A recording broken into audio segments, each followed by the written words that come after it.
Welcome to YouTube. Tonight's episode is about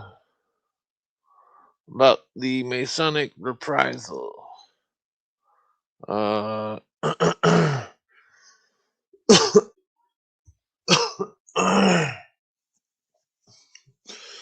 start out with the some reading. Uh I'll tell the book after I read a little bit of it. The survival of the Adonai cult in Christian times. The two St. Johns. We've already seen the Adonai cult was not extinguished by the triumph of Christianity. Finding out that they could not stamp out these old heathen rites, the church authorities seem to have adopted the policy of transferring them to the various saints. Indeed, to such an extent was the policy carried out that today there were scholars who question whether Christ himself lived, for they can point to numerous incidents of his life which are clearly the same as certain events of the myth of Adonis.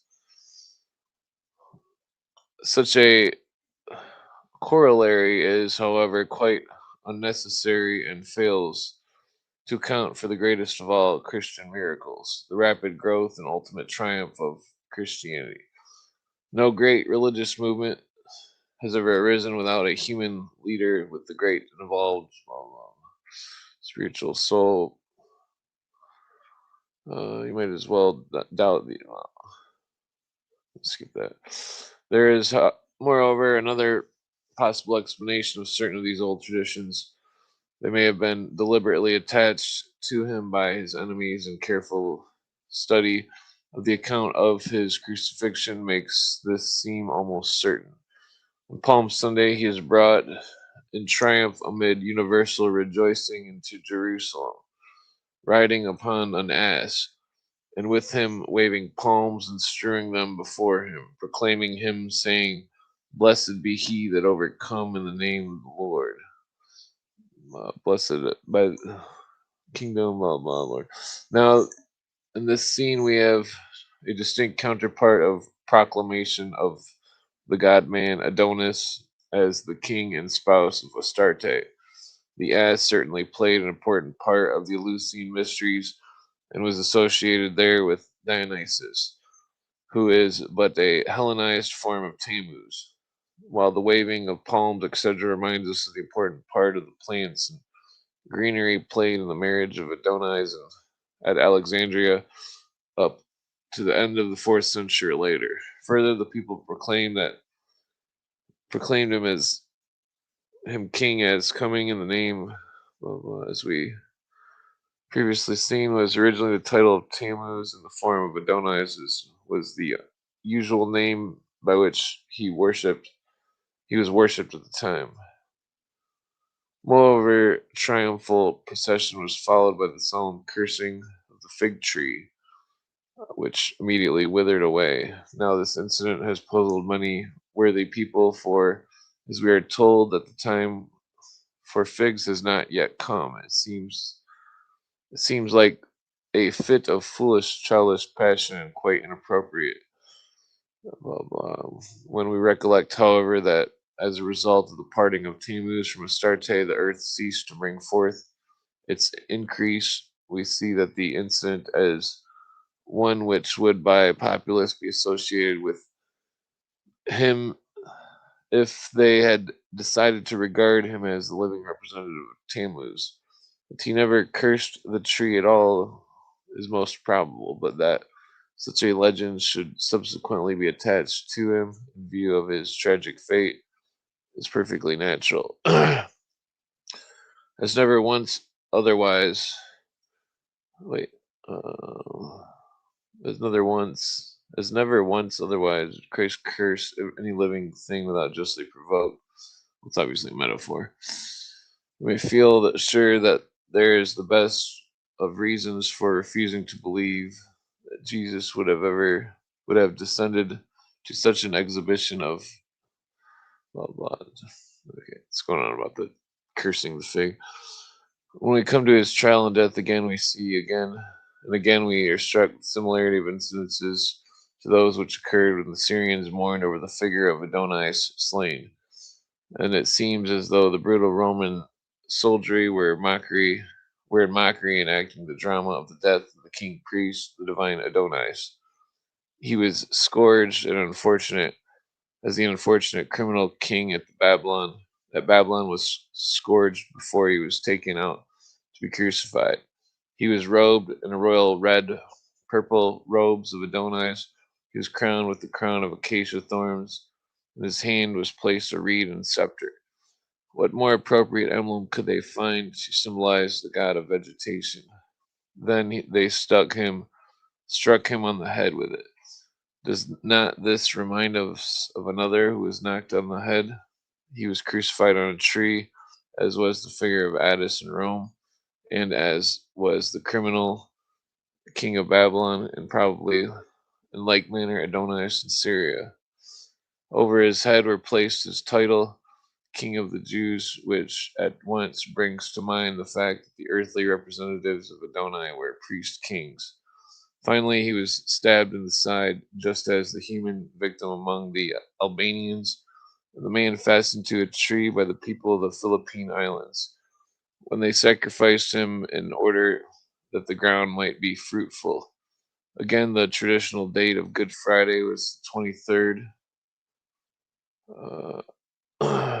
March 23rd, the very day when similar ceremonies and let's say 23rd. Yeah, traditional date of Good Friday was the 23rd of March, the very day when similar ceremonies in a modified form were enacted in honor of Attis in Rome. There are other points which have not escaped the notice of scholars, and to some it has seemed that the story of Calvary is merely the form of Adonai's myth. To them, however, I would suggest another and true explanation. Jesus lived and died precisely as recorded, but the details of his death were arranged by his enemies. They were the official priests of Jehovah generations had who for generations had fought against the old fertility cult, which for all their efforts still gripped the imagination of a large part of the Syrian population and probably well, if as we have cause to believe the Essenes represented a reformed and spiritualized form of the old cult, which, while not denying Jehovah, yet stressed the loving mercy instead of the severe and harsh justice of God, and taught it in the mysteries, then the problem is solved. St. John seems to have been an Essene. Certainly some of the disciples were, and so probably was Jesus. Possessed with these facts, we can picture the priests and council saying, quote, this man claims to be a divine king. He says he is God incarnate. There is one such claimant we know of, Tammuz or Adonai, whose living representative was originally slain each year. Today, this cult has substituted a figure for a man, but it would not be difficult to work up the ignorant mob into a state of frenzy in which they would insist the old ceremony being done according to ancient form. We have only a whisper we have only to whisper the words. It is expedient that one man should die for the people, and the dangerous opponent of ours would be removed forever. This explanation fits the facts exactly and accounts not only for the similarity of the details to which drawn attention, but also the extraordinary phenomenon of the same people within 5 days proclaiming Christ as king and then clamoring for his death. If so, it also explains the fervor with which the small sect of Christians subsequently went forth to convert the world and were ready to die for their faith. Men will not readily die to propagate what they know as is a myth, but followers of Christ who had actually seen him martyred and afterwards seen him alive again would indeed be inspired with the spirit of self sacrifice and devotion which they hereafter showed. I repeat, there is no more justification for doubting that Jesus lived and died, blah, blah. Yeah, well, fuck Muhammad. Uh, these facts are of considerable interest to us, but since they eventually became interwoven with the history of Christ's life, their survival, I guess technically it is two lives, if the legend's true, their survival will not help us greatly if an entirely different character are the numerous fragments of a fertility cult which were incorporated at a later date by the church. We have already seen that in Cyprus certain ceremonies of Astarte have been transferred to the Virgin, and that even the title of the goddess is applied to Saint Mary, who has also inherited the crescent moon and even the stars of her great predecessor. But it is those ceremonies which have been handed on to the two Johns which most clearly indicate an unbroken tradition. Masons must not overlook the fact that for some apparently inexplicable reason these two saints are always associated with Freemasonry, despite the fact that the real patron of Masons in the Middle Ages was St. Thomas. There is nothing in Holy Scripture to warrant this association, and yet, even as late as the time of the formation of the Grand Lodge, the association was so strong that Anderson is careful to say that the famous meeting was held on St. John's the Baptist Day. Even still, craft masonry in Scotland and also in many other parts of the world was always called St. John's Masonry. St. John in summer and St. John in winter really represented the old fertility festivals of summer and winter solstice. And when the church found that she could not stop the pagan feast, she fixed the feasts of the two St. Johns at the same period for the change, and so changed these festivals into nominally Christian ones. What's going on, Pedro? For all that it is difficult to see that why people should jump through the fire on St. John's Day in summer, seeing that St. John was not burnt but beheaded. No doubt, one reason why St. John the Baptist Day was fixed at midsummer was because on that day people bathed just as the Romans did when they washed the figure of Sybil. The ceremony of the old magical charm intended to produce rain, and when the church found out she could not stop it, she reminded her somewhat lax followers that St. John baptized in the river Jordan. Thus, the heathen rite was sanctified. For all that, people continued the custom in order that the fields might be fertile, which was certainly not the reason why St. John baptized, although he and the Essenes probably inherited the custom from a similar magical rite of the Adonai cult. We have, however, many other survivals of the old Adonai cult associated with St. John. There are gardens of Adonais, later renamed Gardens of St. John. There are trees and flowers which, if plucked on St. John's the Baptist Day, bestow various magical powers and are clearly descendants of the mysterious branch associated with the death of Tammuz.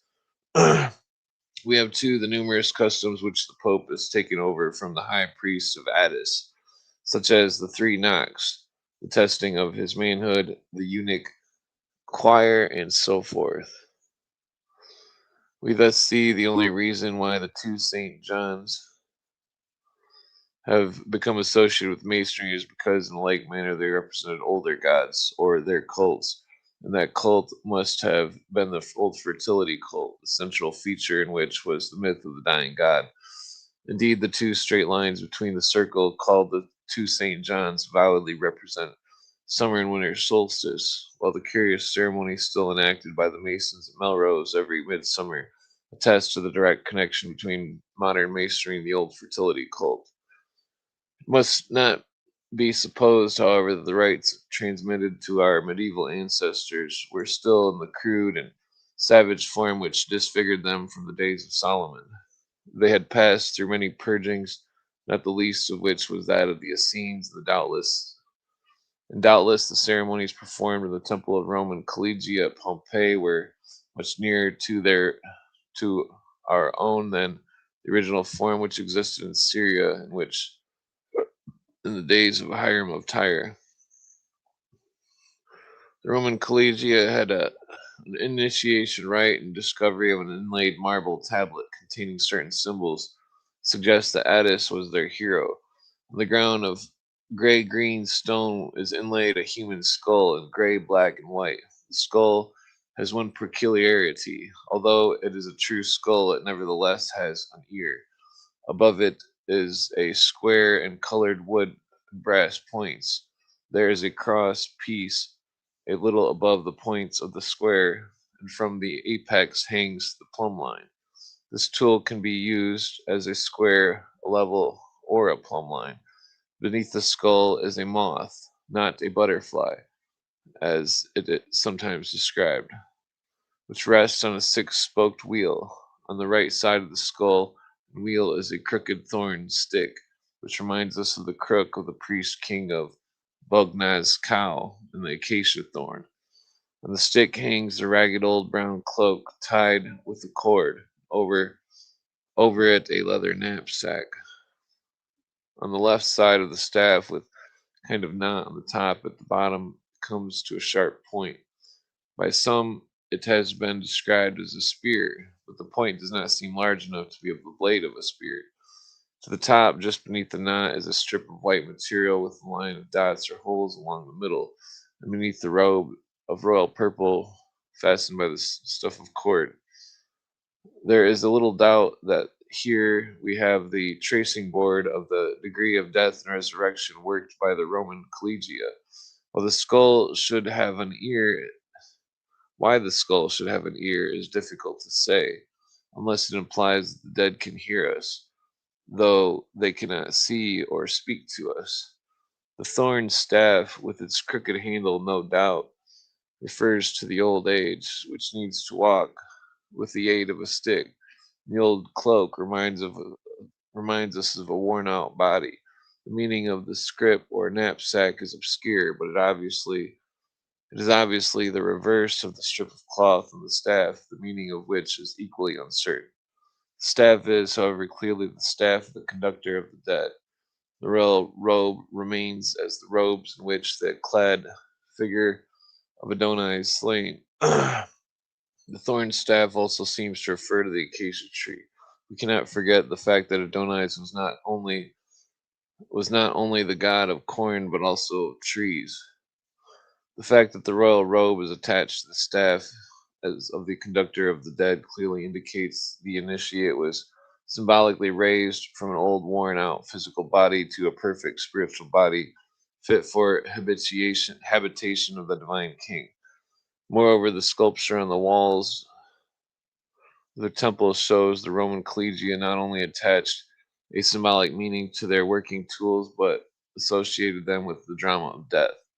The symbol consists of a spade, a trowel, a combined square, level, and plumb, such as is depicted in the tracing board, a pair of compasses, a chisel, and a crowbar, the head of a gavel, the skirt, and most important of all, the urn reversed. An urn reversed. This last refers clearly to death, the urn containing the ashes of the dead being often buried with the mouth turned down. When we remember that in Rome the death of Attis was regularly commemorated every year and that there were also secret rites of initiation, can we have any doubt as to what these symbols imply? Neither can we Neither can we forget that the similar secret rites took place in the subterranean chamber under the altar of Jerusalem in the time of Ezekiel. Moreover, ears of corn are constantly found carved on the water troughs in Pompeii, and as if to prove that this was not an accidental coincidence, on the fresco painted by the member of the college in what is usually called the house of the tragic poet, a figure is depicted making a certain sign, which may well be considered to be associated with the ear of corn near the fall of water. This sign was reproduced by the lineal descendants of the Roman collegia. The medieval masons and sculptures, mosaics, etc., continued to be used in an appropriate way right down to the 18th century. We thus see that a particular sign and drama of death and resurrection were employed by the Roman collegia, and there can be little doubt that it is through them that the Reformed version of the old Tammuz ritual is passed down to modern times. There is, however, another line of descent which probably reinforced and strengthened the tradition just as time when it was likely to be tending to fade away. There are unmistakable signs of the fertility cult ritual in the legend of the Grail, and also among the Templars. This aspect of the problem we shall consider in the next chapter, but here we must show that the country of its origin, the old Tammuz cult, survived the Mohammedan conquest, and even today in the Reformed Geist survives in the secret rites of initiation among the dervishes. It is probable that the Templars picked up the tradition which afterwards cost them so dear and reinfused it with the Masonic lodges. We have previously seen that as late of the 10th century, the pagan Syrians in Haran were still annually celebrating the death of Tammuz, and even today the harvest is the customary among the Arabs to bury a figure made of corn stalks, which they call the Old Man. Hence, there seems little doubt that the dervish rites, which have such a close similarity to Freemasonry, are also derived from the fertility cult. The most precise information available is that supplied by Henry M. Lyon, based in information obtained by him in Turkey. There are 33 orders of dervishes, each of each with their own ceremonies of initiation, special signs, passwords, etc. Some of these ceremonies and signs are very similar to those known by Freemasons. Thus, the lion's grip is used by the Mevlevi dervishes, and Scotch form of the sign of God. Death is known to most of the orders, even as far away as the Senesis of Libya, who used it during the war. The Arab tribes who live near the Red Sea, who likewise employ the peculiar sign which was associated with the Roman collegia at Pompeii and their successors, the Comesines. Their highest degree was the striking similarity to the RA. Fuck, what does RA stand for? Uh, where's my book at? One second.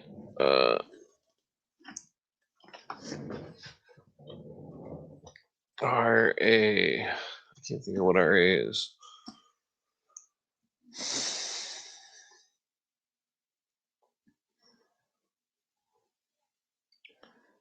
RA. Royal Arch. Okay. Royal Arch. Similar to the Royal Arch, is called the Kardashlik, or the Builders of the Kaaba.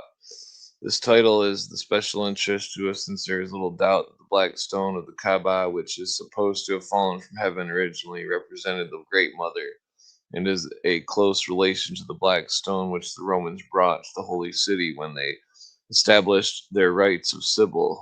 It is, however, very much larger in size. The three principles in this degree are called our Lord Abraham, the exalted Ishmael, and Isaac. The title of is particularly appropriate. First of all, the Lord was the title of Tammuz. Secondly, excuse me, the original name of Abraham was Abram, which is the same as Abiram, and so the same as Huram Abith. It consequently means the father of he that destroys, or the father of the exaltation of life. Titles whose tremendous significance we have already perceived. Thirdly, Abraham, according to the Jewish tradition, was about to offer up his son Isaac as human sacrifice. But according to the Mohammedans, it was Ishmael who was to be destined victim. These facts seem to suggest that the old biblical patriarch's name has been used to replace that of Tammuz. In any case, it is of Masonic interest to know that the dancing dervishes make the sign of reverence as used in the Royal Arch when they change their chant in the ceremony from Allah to Jahweh, which is obviously Jehovah. Abraham is also the sheikh or master in the degree of Al Karar, El Karar, the covenant. in which the novice represents Ismail.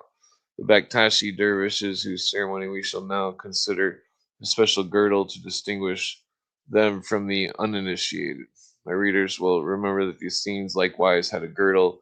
One of the charges made against the Templars was that they wore a girdle with which had a heretical import. The charge is significantly explicit. In their girdles was their mahamori, mahomori, which what does that mean? Mahomori, chronicle. Where is that? The ancient order of the assassins also had a girdle which was red, and these four examples suggest that the dervish girdle is the lineal descendant of that worn by the Essenes and the Templar. That the Templar girdle came from the Syrian sects. The Bektashi girdle usually has attached flap covering a small bag called a jilband, and it is carried and in it is carried a stone, the palank, which has 7 points called Turks. It is said to symbolize the seven heavens, etc. For Allah said, quote, "We have created the seven heavens, seven earths, distinct from all of light." Blah, blah. Before, it's probably just a symbol of the seven colors of the fucking rainbow. Before an assembly is opened, an altar of rough, unhewn stone is erected. The members then exchange the word for the terjuman, the interpreter, in groups of threes in a manner familiar to the Royal Archmasons. When all is ready, the candidate or marid is deprived of nearly all of his clothing and all metals or minerals. This latter detail suggests a rite connected with the spirit of vegetation whose death is caused by metal tools. He is blindfolded and has a rope with a running noose placed about his neck. This, of course, conveys the idea that he is a victim being led to the altar for sacrifice. This cord is called dabend or tabend. The candidate is then laid in by two guides named repeller. Each carry a weapon called a teber. He then makes 7 journeys round a taki or lodge room, and after each circumambulation, the sheik or master places 1 point of the palank, which he has taken from his own girdle, against the candidate's left breast and says, quote, "I tie up greediness and unbind generosity," etc. Sentence varies with each round. The candidate then taken the solemn obligation of secrecy, the stone altar on which is a copy of the Quran open at Surah 16, na the B at the verse which begins, quote, "Perform thy covenant with God," end quote. As the murid or candidate kneels, his knees must touch those of the sheikh, who holds his right hand with the grip of the master mason, which grip is said to form the Arabic letter alif or A, the first letter in the Arabic and Turkish alphabets. The candidate, who is still blindfolded, is next asked what he most desires and is replying, "Light." The bandage is removed. The sheikh then gives a very fine mystical lecture on the inner meaning of the word light, which is further elaborated by the wazir or second officer who sits upon opposite of the sheikh, and latter being on the east, or at any rate the direction of Mecca. When the wazir has finished his lecture, he advances from the west to east by 7 processions of 7 steps each, in the manner adopted in the Royal Arch chapter, and taking the murid by the hand, asks the sheikh to invest the candidate. Remember that the Royal Arch chapter is part of the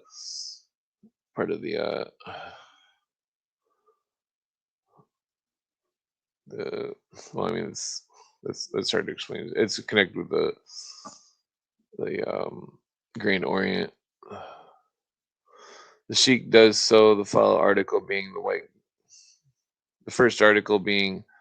the white girdle. The other garment followed in a way similar to investiture of the Masonic Knights Templar. Each garment is put on with the appropriate sentence indicating that the Initiate is thereby consecrated to Allah.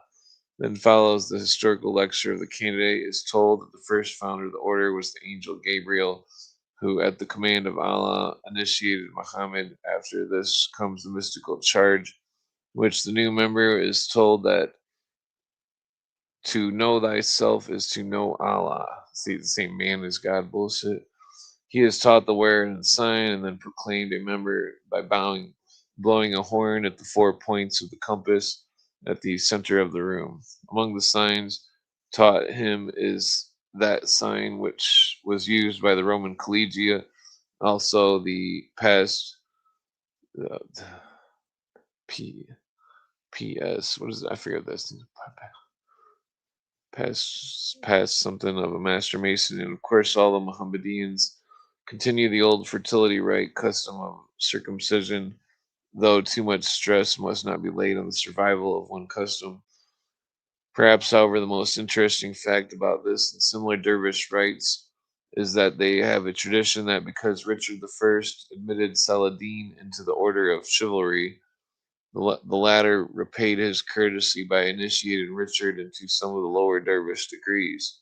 The king, in his turn, initiated a number of his knights, including some of the Templars, who, on their return to Europe, initiated some of the Masons who built their churches. In this way, say the dervishes, you have our lower degrees, but not our higher, for these Richard never received.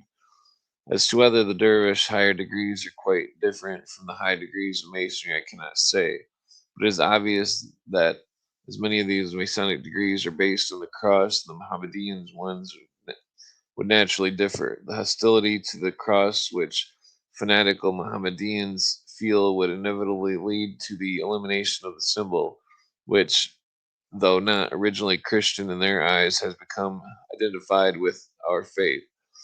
The tradition, however, is important, for although I consider that the Masonic ceremonies have come down to us from the Roman collegia, there is every reason to think that the fresh infusion of the old cult into Masonry via the Templars occurred in the 12th and 13th centuries. In addition to these Mohammedan rites, the Druses, who not only have secret ceremonies and use some of our signs, but actually claim to be descendants of the men who built the temple.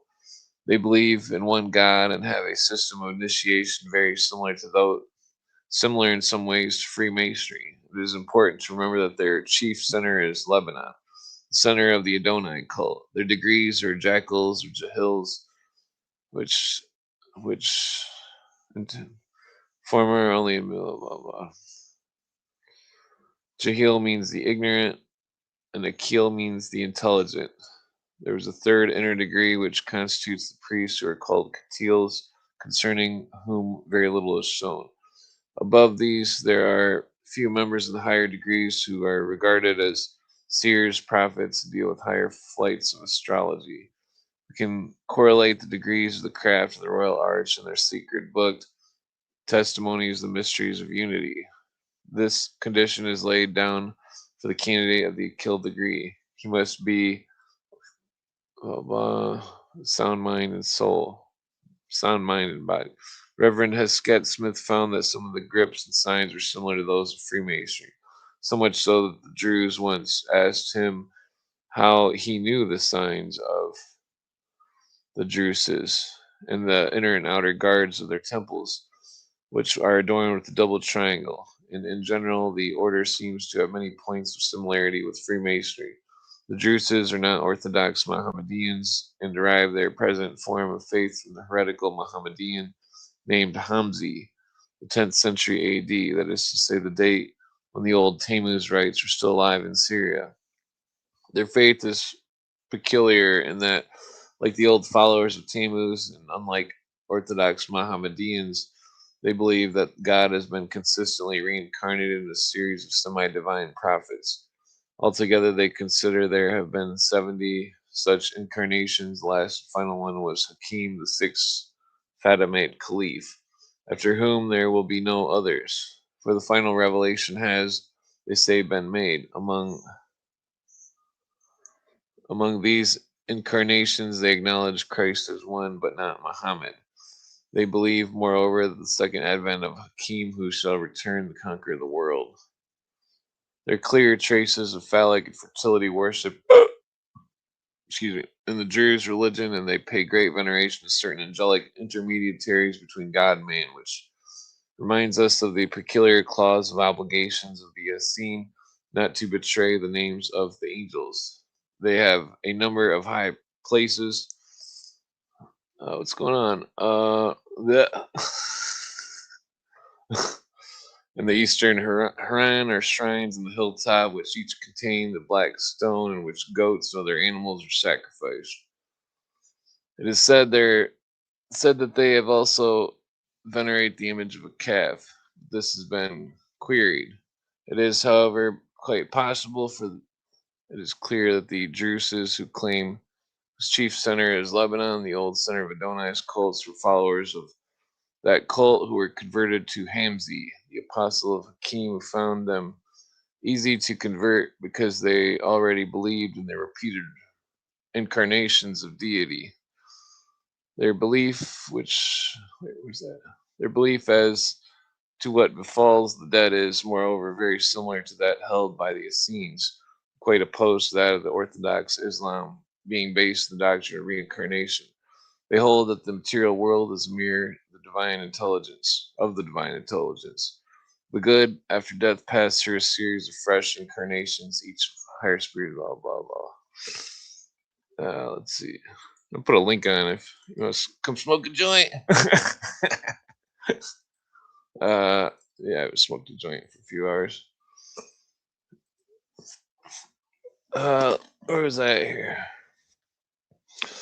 Now that we've seen the branch, which where is it? Use the rites of Tammuz, the whole fabric of the faith. I'll point to the doctrine of reincarnation. These facts therefore suggest that in the Drusus, the secret initiation rites, masonic signs, we have one of the many scattered reformed descendants of the old fertility cult of Tammuz. If not, why do they venerate the black stone, which is the emblem of their great mother? See, that's very interesting because they're pointing out about the fucking the black stone and this ancient worship. The fucking the mysteries of the cathedral point out the same thing. Fucking that the how do I smoke that weed already? Yeah, the point out the symbol of a kind of mystery of iron. The black virgin was just a symbol of iron ore, according to the whatchamacallit, uh, the Mysteries of Cathedral book. Let's see here. The Druses have been come close contact with the Europeans, often maintain that they are connected with the Rosicrucians and Freemasonry. They are the they are in a position to enter these orders, and we are not permitted by them to join theirs. It is obvious that they are in a better position to speak as such on such a point than are those who hastily deny the truth of their statements. The Ismailites are another heretical Mohammedan sect which still survives in Syria and India and Persia. They too believe in the same kind of reincarnation of the deity, and since their 12th Imam Muhammad vanished mysteriously in Persia, the is the temporary substitute for this hidden Imam. This revival of the belief of the divine king is instructive. In general, Persia seems to have retained much of the old cult of Tammuz, as is shown by the importance of the festival of Maharan, held in honor of Hassan and Hussein. These heroes, by their duplication, remind us of Castor and Pollux, but otherwise the ceremony is similar to the old lamentation of Tammuz. The survival of the Ismailite sect in Syria and especially in Lebanon is therefore another example of the persistence of the old belief of the indigenous population. The assassins who were a sect of Ismailites are, however, for our purpose most important. for they were in constant contact with the Templars, not only as enemies but also, strange to say, as allies, and even as feudatories. Indeed, in 1236, Pope Gregory IX threatened the Templars and the Hospitallers with excommunication because he found they were negotiating a treaty of alliance with the assassins. We shall consider further the strange connection between the secret infidel order and the champions of Christendom in the next chapter, and here we'll confine ourselves to a brief account of the organization. No, damn it. The assassins were a sect of Ismailites and, like the parent body, believed that God was incarnated in a series of great teachers. But in their case, they considered Hassan, their founder, as one of these, and that the same, to some extent, he transmitted his divine nature to his successors. The real power dates from 1090 when he seized the mountain stronghold at Alamut in Persia, and they organized his followers into a secret society. The head was Hassan, who's called the Sheikh al-Jubal, Jabul, i.e., the chief of the old man of the mountains. Under him were three provincial grand masters called the the the Al Kurtal. Then came the highest degree, the Da'is, or masters, who were fully initiated into the secret of the order. The refigs may be compared with the master masons. They knew part of the secret doctrines and normally became masters in due course. The Fediyas, Fedais, the devoted ones, correspond roughly to the fellow craft. It was these men who were used as assassins when the sheik desired to remove any enemy. The lasigs, or novices, probably knew very little and were merely men selected out of the common people with the view of testing their character. There were also a larger number of common people under the temporal sway of the sheik from whom recruits were drawn, but these were outside of the order altogether. The sheik used the dagger of the assassin so effectually that his order became the power of the land. His victims were more often Orthodox Mohammedan princes than Christian crusaders. We know very little about the actual ceremonies of initiation to the order, save that the distinguishing badge was a red cord or girdle, and we do know that these semi divine leaders were nearly always assassinated by their successors. While this may, of course, be merely due to the ambition of the unscrupulous successor to obtain power, it is strange that the majority of cases the assassins seem to have been accepted at once as the lawful successor. Indeed, although Muhammad II was poisoned by his own son Hassan III, the latter stands forth as one of these most pious rulers of the sect, and one who, during his whole reign, entirely abstained from assassinating anyone else. He, in turn, was murdered, and his son, a mere child of 9 years old, was placed on the throne. Indeed, there is hardly a sheik of the order who did not obtain the throne by murder, and die by being murdered. And we are forcibly reminded that the priest king of Nami, similar divine kings who, in like manner, were killed when they began to grow old. I wonder if that young leader was Aladdin. Aladdin was the leader of the Hashishim at one point. The name of the founder, Hassan, is also that of one of the two brothers who were annually mourned over at Maharan.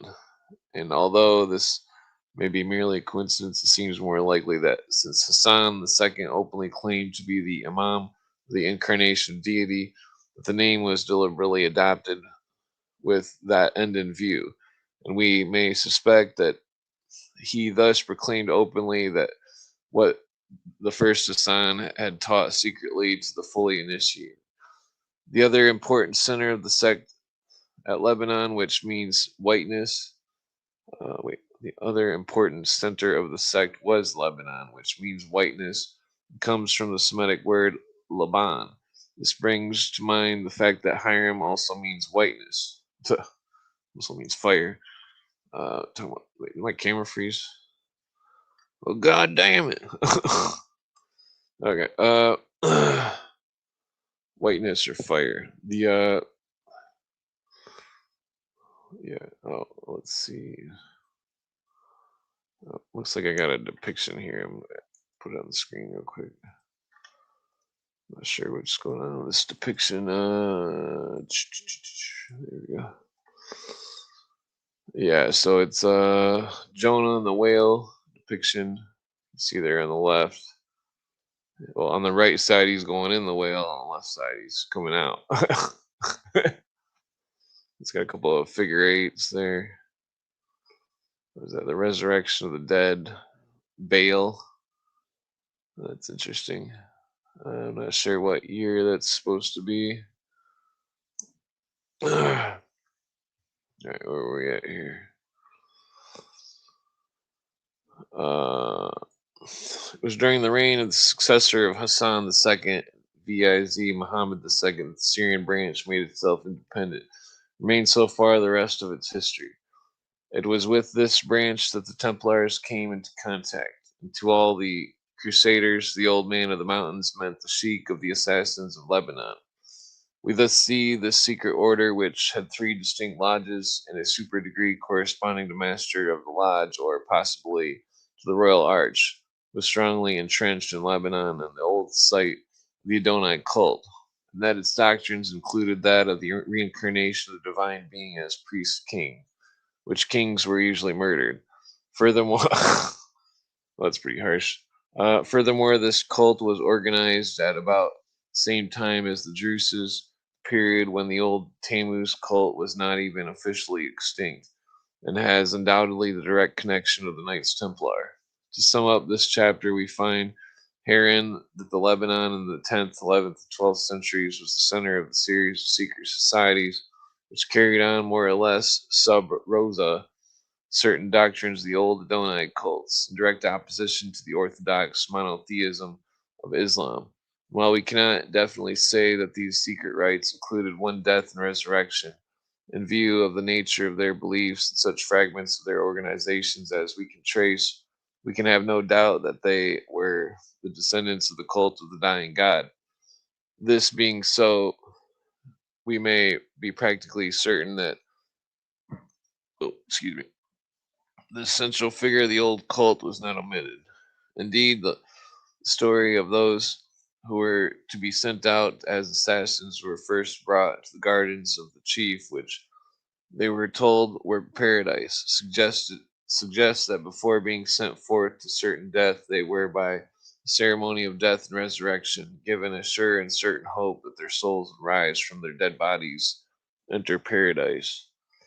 We've also seen the numerous details of the fertility cult where it retained by the medieval Christians is attached to St. John. The fact suggests that the real reason why the two St. Johns have become associated with the craft masonry. Finally, we have seen that in addition to the heterodox Mohammedan sect secret societies, there are also Orthodox dervish rites which bear more than a superficial resemblance to Freemasonry. With all these facts before us, let us turn to consider briefly the connection of the Templars with Freemasonry. Tradition, be it remembered, which is enshrined to the very heart of the modern Masonic order. Chapter 14, Knights Templar and the Grail. I have in previous work given a brief history of the Templars and so need not devote any space to that subject here. This is the less necessary since the literature on it is extensive and exhaustive. In my former work, I have said that, in my opinion, although the charges of gross immorality, and impiety were unfounded, according to the orthodox medieval views, the order was tainted with hearsay. Since then, I have read more authorities on the subjects and have considered carefully the conflicting views they set forth. As a result, I adhere to my original view that many of the secret ceremonies of which they were accused did take place, and although they did not, they had not the impious meaning of their enemies alleged, were certainly not orthodox. It is more probable, however, that the majority of the knights did not understand them at all, but merely did them because they were the custom of the order. The fact that the admission of the members was done secretly behind closely guarded dales at daybreak, that the initiates were forbidden to reveal anything that had transpired even to another member, under the penalty of expulsion, shows that there was a secret ceremony of initiation. This feature was peculiar to the Templars and was not found in any other of the regular orders. And while this does not justify us in believing all the accusations made, it does show us that there was a great secret ceremony. It didn't say great. Now, we know the great center of the secret initiation rites is Palestine, and the only alternative source being one of the great building guilds, such as the Comesines, concerning whose precise ceremonies little is known. As the great center of the Templars was Palestine, the most obvious source of their secret rites was that country. Let us therefore consider briefly these ritual practices, which, in my opinion, were proved. The charges against the knights were 9 in number. See, I don't believe that the knights were guilty like this guy does. Uh, there may have been a small amount that were practicing something weird, but that was not the majority. That I think it was just pure ignorance of the fucking Roman Empire and their own little fucking bullshit. Ignorant to the degrees, because see, I mean, the first part, it says defiling the cross. Before you were a member in the Knights Templar, you would spit on the cross, but not. It wasn't a sign of. It wasn't some kind of. It wasn't what you think. It was. It was a symbol of being profane. And and so before you're initiated, you're 0 degree. And then upon initiation, you reclaim yourself, or I don't know how to say it. Let me just roll this joint real quick. I ain't get stoned. I haven't smoked a joint in like 2 hours. It's fucking it's an atrocity. Adoration of an idol, perverted form of the mass, ritual murders, wearing of a cord of heretical significance, alteration of words, mass, blah blah blah. See, I don't agree with this guy on this book here. I mean, this is a good book, but I mean, in the writer's even a Mason as well, but not all Masons are the brightest. Let's see. Damn it, this is not the chapter. I was gonna read this chapter, not the other chapter, but then I don't even know if this is the right chapter, guys. I think I fucked up. Okay, let me just roll this joint here. Yeah, so well, on another note, in recent news, pictures are circulating of Mr. Epplestein fucking wearing a fucking commie hat. There's another picture of him chilling with fucking Fidel Castro. It's like, oh, look what we got here. Another rich piece of shit that's fucking communist. God damn it, get in that fucking paper, you fucking weed. Okay. Well, I mean, I've talked about this for like an hour. Fucking this book here, I might skip ahead because I swear there was a part about. I was looking for this other part in the book, and I figured it was going to lead up to it with this chapter, but this doesn't seem to be the chapter I remember reading before. Uh, let's see. Montgomery. All right. Well, I guess maybe we should dig through it a little bit just to. Where's my later at? See, I thought this was about the symbolic.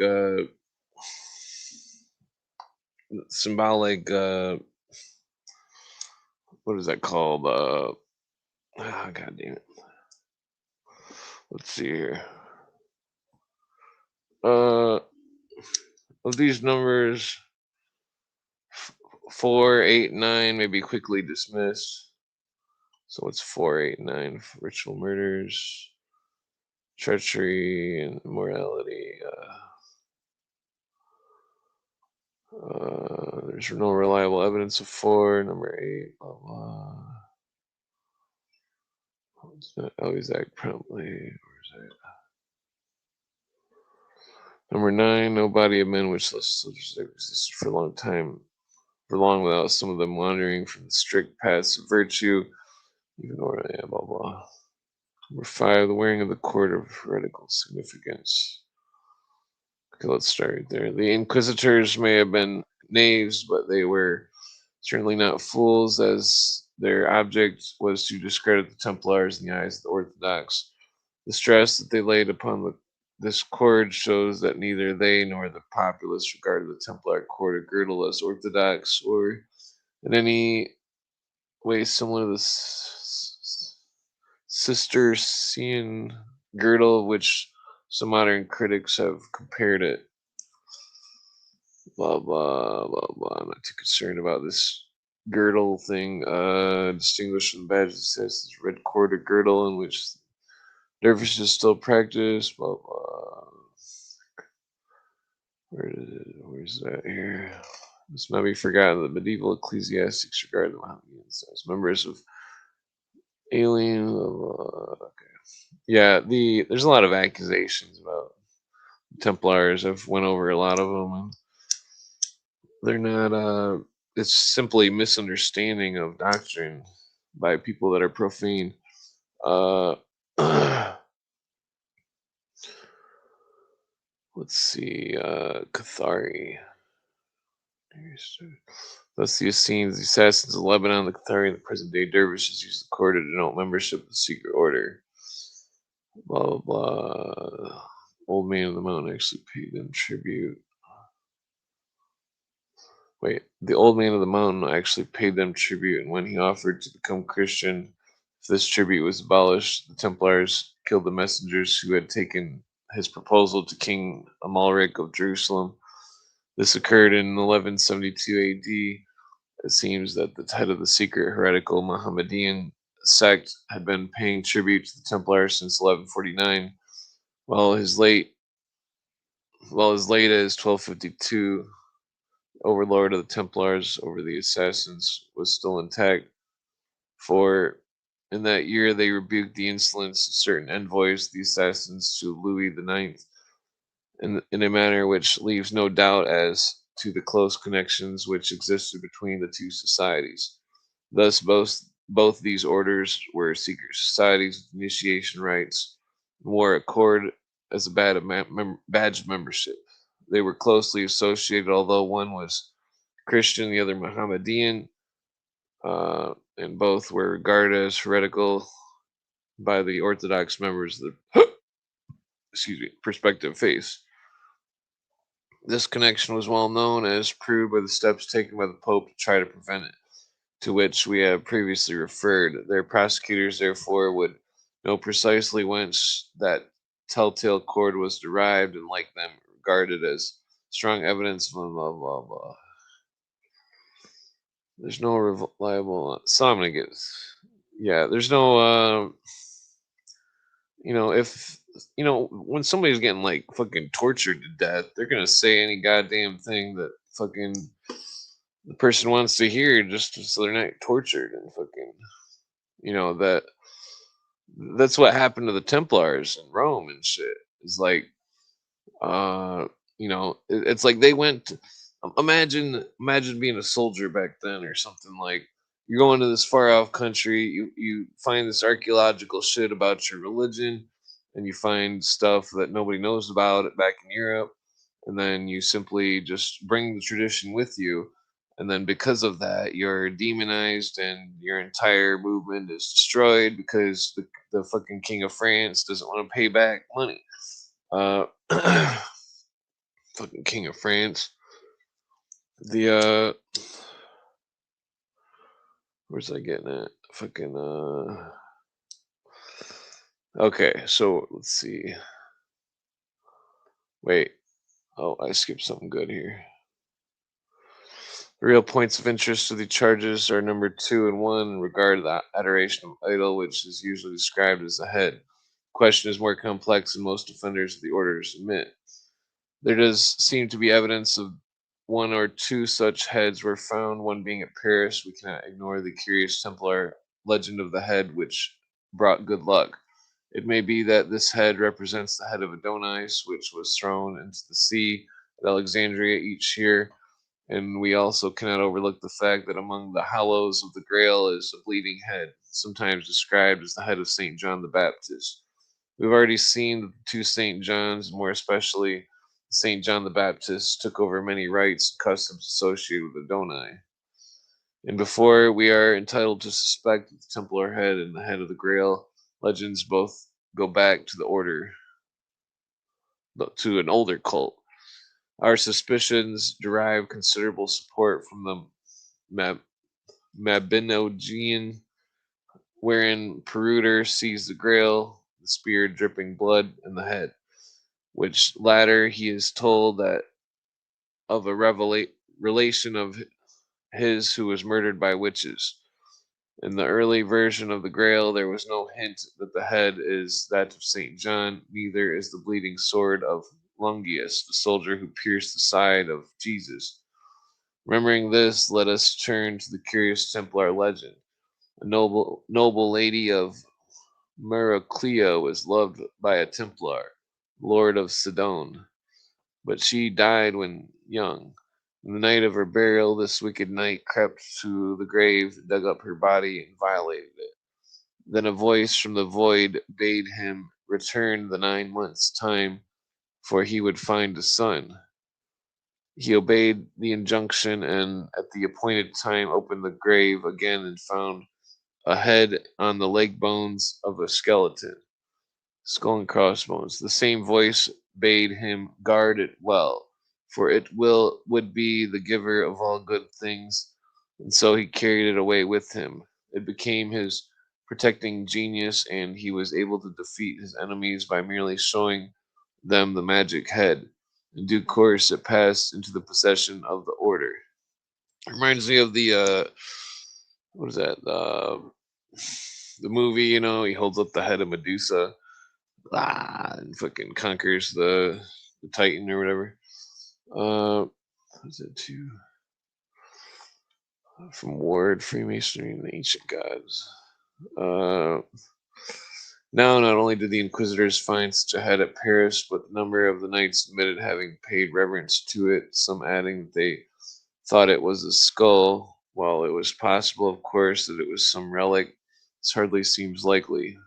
For if so, the knights would have ready answer the would have had a ready answer to the accusations of the church. The legend seems, uh, it was most likely the head of John the Baptist. Legend seems to be garbled account of the initiation rite and death and resurrection, and moreover, the reminiscent of the old legends of Adonai and Astarte, and also of the story of how Horus was begotten by the dead Osiris. This legend would represent the Templar ceremony, the mystic marriage, the age-old symbol of the attainment of a true seeker of divine union, and it reminds us of the ceremonial marriage between the figures of Aphrodite and Adonis at Alexandria. The burial of the lady, not the man, is a curious variation, but it nevertheless corresponds with the death and burial of Adonis, while the appearance of the severed head brings to mind the head of Adonis, which was flung into the sea, that of Orpheus, which was flung into the river. Magical properties of the head are similar to those possessed by the head of Vran of Mab- Mabinogion, into the bleeding head of the story of Peredur. Perhaps in some later legends it becomes the head of St. John the Baptist. Uh, it may also be the origin of the various brazen heads which appear in numerous medieval legends. One of these is the brazen head of Friar Bacon, which could speak, but for failure of the man who was watching it to report the fact to Friar Bacon, would have walled all England with a wall of brass and have rendered her invulnerable. In other words, this head, like that of the Templars, would have given England the victory. The Templar head is therefore magical in origin, a bringer of victory and prosperity, as we should expect of the originally head of the Donais fertility god. Such a head or skull might have appeared on the altar, just as the skull still appears in certain Masonic higher degree. But it was quite probable that it was not worshipped merely for. I need to object with this book here because so you got to remember John J. Robeson book, Proofs of Conspiracy. You got to remember that gangster ass shit that they did to initiate him into the Illuminati. That they told him there was a betrayer of Freemasonry. They blindfolded him, put a dagger in his hand, and brought in a goat that was shaved. And then just to see how far that motherfucker would go. And that John J. Robeson stabbed the goat. And fucking in the more ancient initiations, it wasn't a goat. That two initiates would one initiate would be brought into the sacred room or whatever, and that they would stand in the floor, a secret hidden compartment in the floor. And they would put a fake plate around their neck with fake blood, and then another initiate would be brought in. No, two initiates would be brought in, and they would be shown the head on the plate, the trick, the head on the plate, and the person would talk or appear to talk, and then and then the initiates were instructed to tell no one. The two initiates were instructed to tell no one after seeing such a thing. And then the person who was standing on the floor after the initiates left was then literally beheaded, and his head was put on a spear by the Knights Templar, and the I don't remember if it was the assassins, but either way, they would put on a spear, and then the people that seen the head talk, which was really a trick, would tell all the others that they seen the head talk, and then it would create an obedience to the order. Uh, but that's most likely what the head stuff is about, not any sort of supernatural thing. My readers should know that the novices were forbidden to speak anything which occurred at their initiations, even to another member. The significance of this last clause seems generally to be overlooked by students. If the prohibition would If the prohibition had been merely forbidding them to tell anything to outsiders, it would have been sufficient to show that, like Freemasons, the Templars did have secret rites of initiation.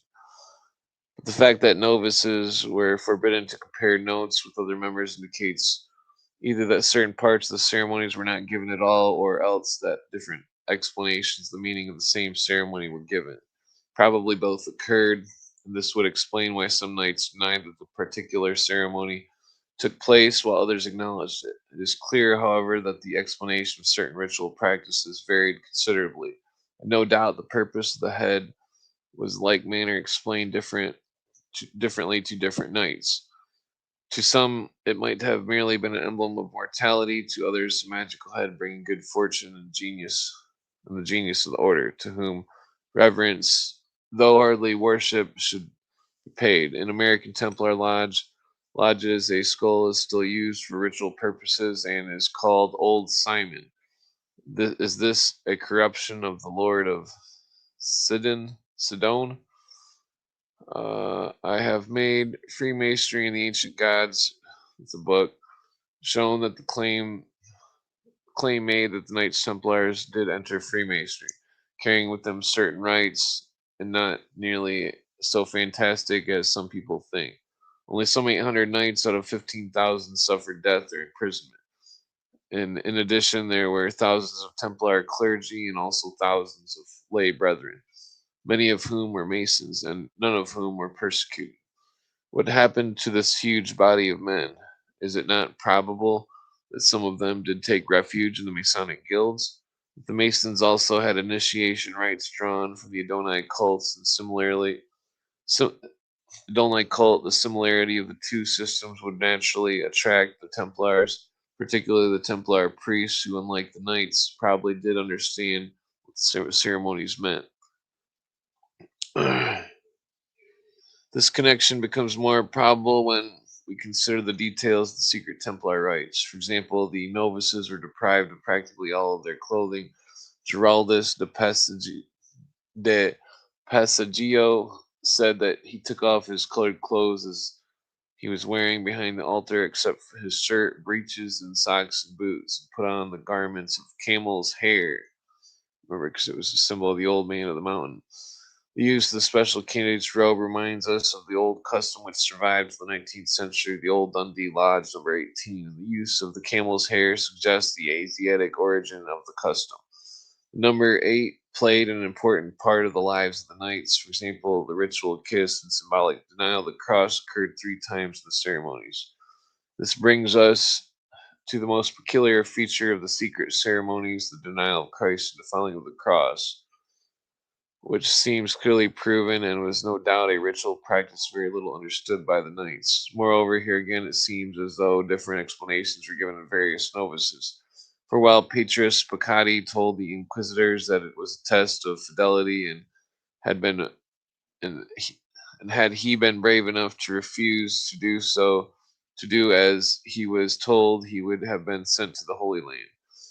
Genovilla, preceptor of Patu and Aquitaine, said that the denial was an imitation of St. Peter's having denied Christ thrice. A similar explanation was given for spitting on the cross, and that the procedure may have been merely partial part of a ritual drama, as shown by the fact that the medieval mystery play called the Festival of Idiots. The character known as the idiot or unregenerate soul spits on the cross, or the fool, which is tarot card 0. Although such explanations as these may have been given in the good faith by some of the preceptors, it's more likely that this incident we have the survival of the hatred of cross, which characterized certain Gnostic sects. See, I'd like to interject because, from my understanding, well, the maybe I shouldn't get into it, but the there's a saying, I think it's in the Bible, Jesus was a spitter. So it's very ironic that they would spit. Uh,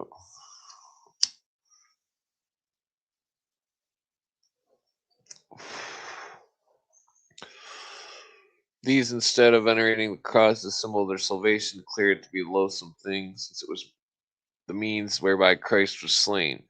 We shall return to this point in a few moments. The scene which occurs in the high history of the Holy Grail depicts such defilement of the cross, and therein the act is explained and justified. The incident shows very clearly that the Grail legends are connected with the Templars. Some of the evidence suggests that the cross was at times painted or carved in the floor. That the ceremony then partook of the nature of the ritual step. This brings to mind certain ritual steps in Freemasonry which constitute crosses, in which by ill-natured people might be misconstrued and twisted into a charge of blasphemy. A charge which, however, would be utterly false. In our first, Damon, I don't know what that R stands for. The first, some sort of Masonic word step, we trace out the Tau cross and thus trample on it. We do so as to symbolizing the trampling underfoot of our animal passions.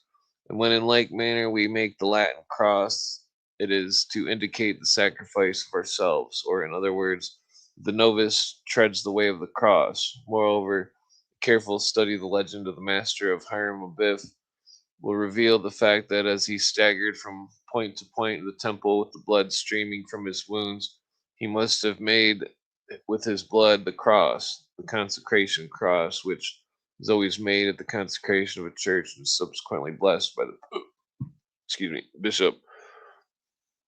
For all that, the ceremony was evidently a severe test of obedience to the novice. For again and again we read the other knights threaten him with drawn swords. Let's see what this says in the. It's an old Masonic Templar ritual, and candidate was threatened with his sword during his obedience, and even the craft. This occurs in many districts, including Bristol, which was always the important Templar center. Yeah, so when you get initiated in the Masons, you get blindfolded, you get told to seek the light. that you ask to seek the light. They take the blindfold off. Everybody's pointing a sword at your face. I mean to sum it up for you.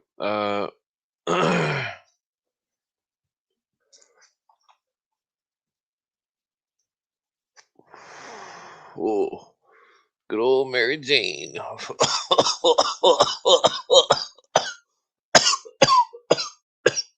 Whoa, excuse me.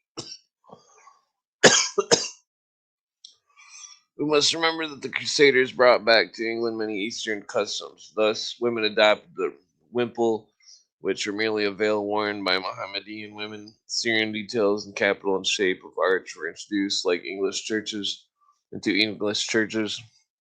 The Templars themselves adopted certain distinctly Asiatic customs. For example, Templar knights were distinguished from all other knights by their beards, so much so that when the blow fell, the preceptor of Lorraine ordered the knights to shave their beards, abandon their robes, and escape into obscurity.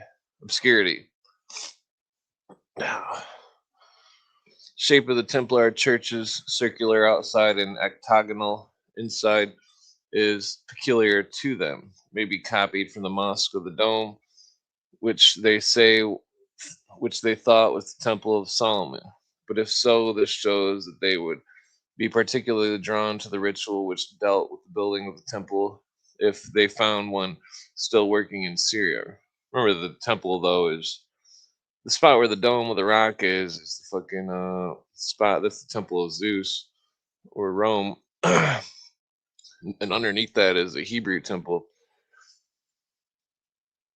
The shape of these churches, however, is such as to suggest that they were built for a special ritual purpose, in which the circumambulation of the lodge round the center point or altar was an important incident.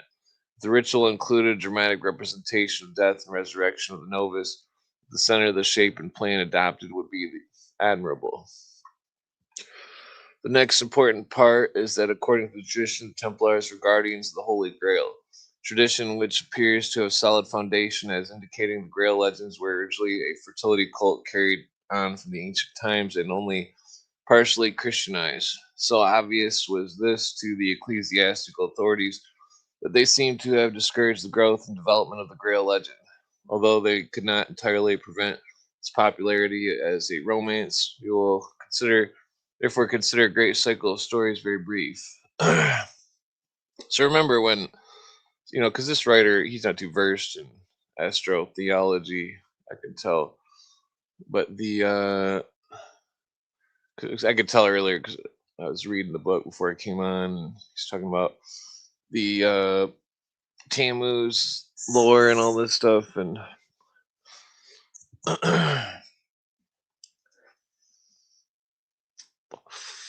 the Holy Grail as a mystical allegory has been recognized by many great writers, but few seem to have realized that it was kind of initiation rite. J. Weston, however, has made out a very strong case in support of this view and shows in its original form the Grail itself was not even a Christian emblem, much less the chalice, which it had become by the time the Mallory incorporated the story of Mort d'Arthur.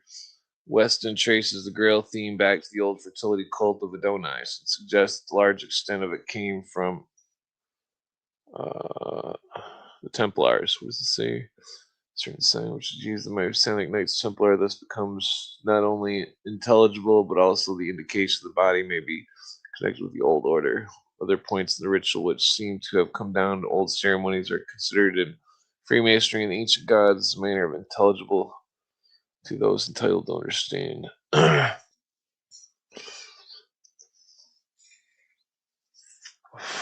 do not propose to go over the ground of thus admirable covered by this writer, but will concentrate attention on the certain points which have not yet received the consideration they deserve, which tend to still further and confirm the view that the Grail theme is derived from the Donite cult as was propagated by the Templars. 1. The original version of the Grail story all appeared around AD 1175 and 1225. Then the source, well, that's not true because there's another Grail lore from England where it shows a where it doesn't show a cup, it shows a what the fuck, a labyrinth, uh, very similar to the Native American one in by Arizona.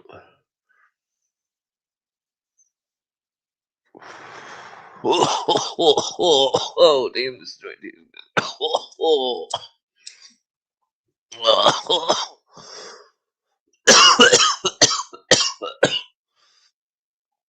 Let's see. Arthur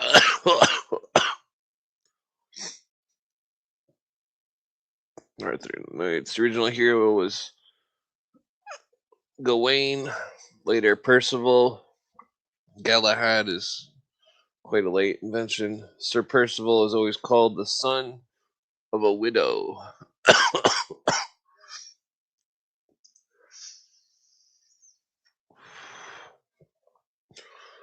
I don't believe it's a fertility talisman. There's many forms. The only thing is common between them is the fact that it is always food providing object.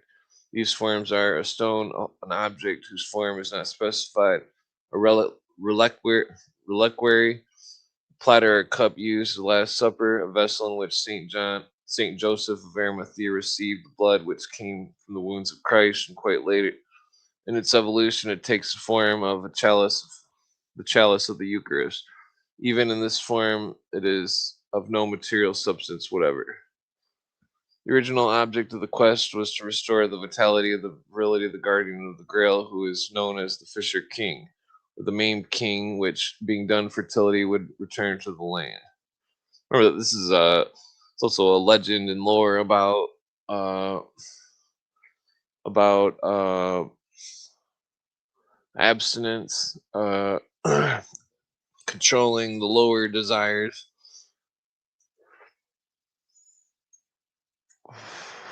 What was I? Yeah, we are told that the Grail is mystery which must not be revealed to the uninitiated. We we learn from more than one authority, including Bahilus, the Belihis, and the elucidation, whilst the high history of the Holy Grail appears. This pregnant passage, the Grail appeared in the sacring of the Mass in five several manners that none ought, none ought not to tell. For the secret things of the sacrament ought none to tell openly, but he unto whom God hath given it. King Arthur beheld the charges, and last thereof was the change into the chalice, and the hermit which chanted the mass found a brief under the corporal, and declared the letters, to wit, that God would that in such a vessel should his body be sacrificed. That was a tongue twister. The account adds that until then there had been no chalices known anywhere. Thus, we see that we see there was an inner meaning to the Grail story, and moreover, as the Templar ritual, the meaning of the sacred object varied according to the initiate, and uttermost meaning being that of the chalice.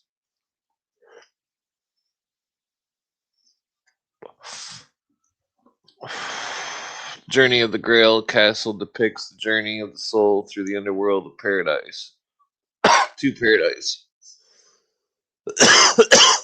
As is made abundantly clear by the little explanations conveniently given from time to time by various hermits to the hero, when he cannot understand some incident, it thus corresponds to the high grades of Tammuz and Parviz, Par, Parzival by Wolfram von Eschenbach.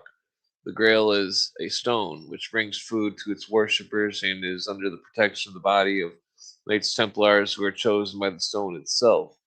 On the stone appeared written the names of the guardians when they are yet children, also destined wife of the king, whom alone he is allowed to marry. Remember, the stone is the keystone of Freemasonry, with the letters Hiram of Tyre, King, was HT WS, Hiram of Tyre, widow's son of King Solomon's something or other.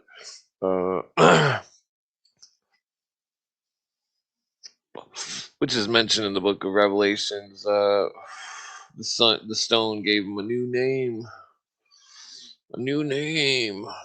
The mystery schools, the stone goes from Scorpio to Aries, which is a sign of the conquering of the lower natures.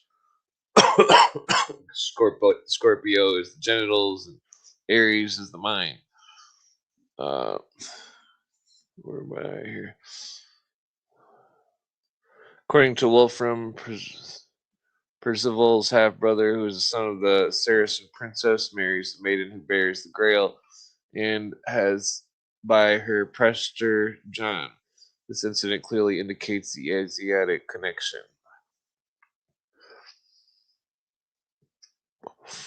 That's interesting. Who bears the Grail? The duochrone version, Gawain achieves the quest, asks long-awaited question, thereby restores life to the dead King Guardian. Excuse me.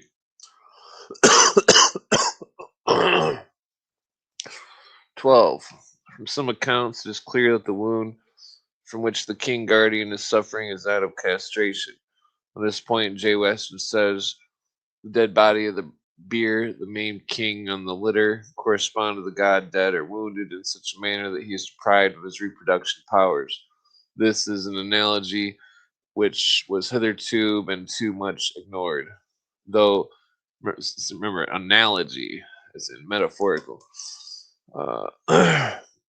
Though certain scholars have evidently been aware of its existence, Vele and other writers point out that the term thigh used in the connection with the wounding of Adonis is merely a well recognized euphemism of which they give numerous instances, and while the majority of the Grail texts employ this term for the wound of the Fisher King, parmi les Cousses, Wolfram von Eschenbach uses the words which leave no doubt that here, as elsewhere, the term is understood as a euphemistic sense.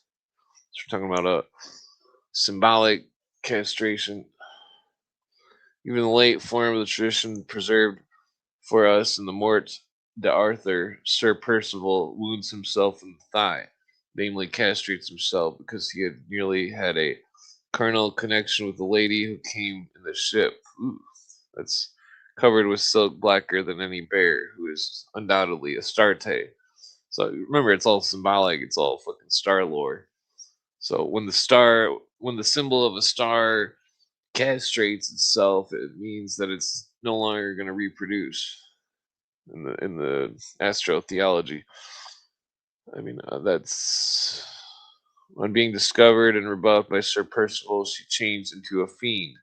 This has always happens. The older gods, see, they're talking about because the woman was the symbol of Astarte, the goddess that turns goes from good to evil.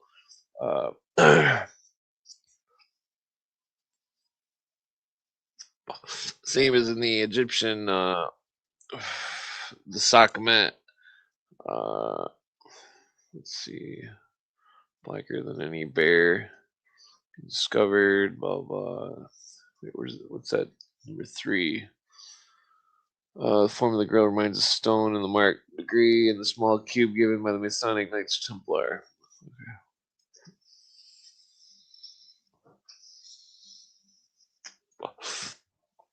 Damn it, I let half this joint just burn away. This is what always happens to the old gods and medieval Christian legends. The Black Kings remind us that Sybil was black, and the bear we know was her animal form. Let's remember the bear for the stars, Ursa Major.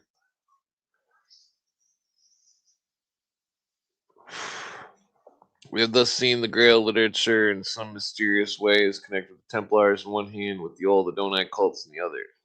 But one of the strongest pieces of evidence is still to come. In high history, we are told that Sir Percival saw a questing beast torn to pieces at the foot of the wayside cross by 12 hounds, to which she had given birth.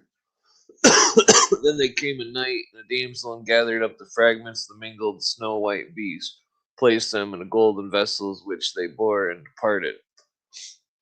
After this came 2 priests with a cross. The first ordered Sir Percival to withdraw from the cross, When he had done so, the priest kneeleth before the cross, adoreth it, and boweth down and kisseth it more than a score of times, and manifesteth the most joy of the world. And other priest cometh after, and bringeth the great rod, setting the first priest aside by force, and beateth the cross with the rod every part of weepeth right passing sore. That's fucking tongue twister.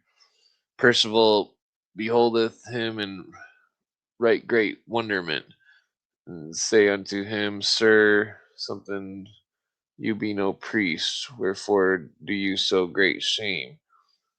Sir, saith the priest, it not concerneth you of whatsoever we may do, nor not shall you know thereof for us. Had he not been a priest, Percival would have been right wroth with him, but he had no will to do him any hurt. Be funny to order some food like that. I right wroth need a cheeseburger. The first instance, we seem to have a dim remembrance of the animal representing the dying god, which was torn to pieces by the worshippers. On the defiling of the cross, we have the exact counterpart of the Templar ceremony. Later on, we obtain the official interpretation of two incidents given to the Percival by King Hermit, according to whom the white questing beast signifieth our Lord Jesus, the 12 dogs, the people of the old law, i.e., the Jews. By this teaching, Christ brought forth the 12 tribes of the old law into the light of the new law, after which, unable to bear the unaccustomed light, they rent him. Moreover, he also brought forth the 12 apostles, the official Catholic and Orthodox Church. One cannot help suspecting that the original explanation of this incident implied that the official church had mangled Christ's teachings, and that this heretical view has been amended by the Orthodox clergy, who compiled, or at any rate copied, this version of the Holy Grail. Well, that makes sense. So the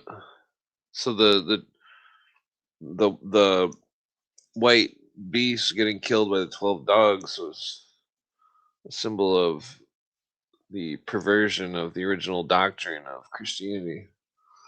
So the two priests, King Hermit explains that both of them loved Jesus equally, and that he who beat the cross did so because it had been an instrument of bitter pain and anguish to Jesus. King Hermit adds that he who adored it was called Jonas. Aha.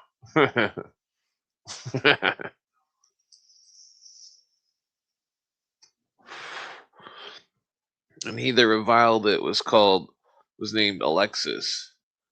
Well, that's weird. Now this explanation can only have been inserted in order to justify and explain the ceremony known to the Knights Templar as yet undisclosed to the outer world.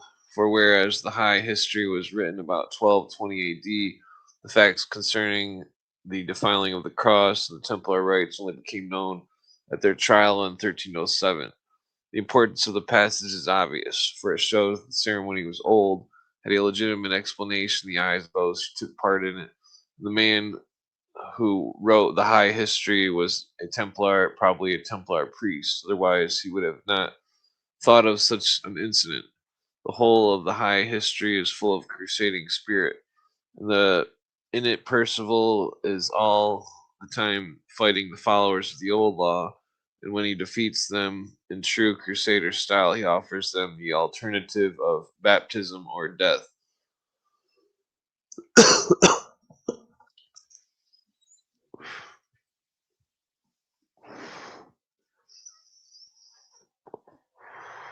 Cool.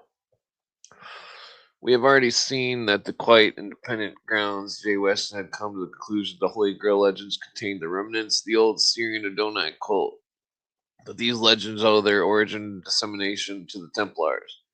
Here we have distinctly Templar rite coupled with the explanation which aims at justifying it. As moreover, One of the Grail stories specifically says that the Grail was protected by the Templars. We can have little doubt as to their connection with these traditions. Furthermore, we cannot overlook the fact that Percival, like Hiram Abiff, Jonah, and Tammuz, was a widow's son. The references to castration are further proofs of the connection between excuse me these legends of the Adonai cult.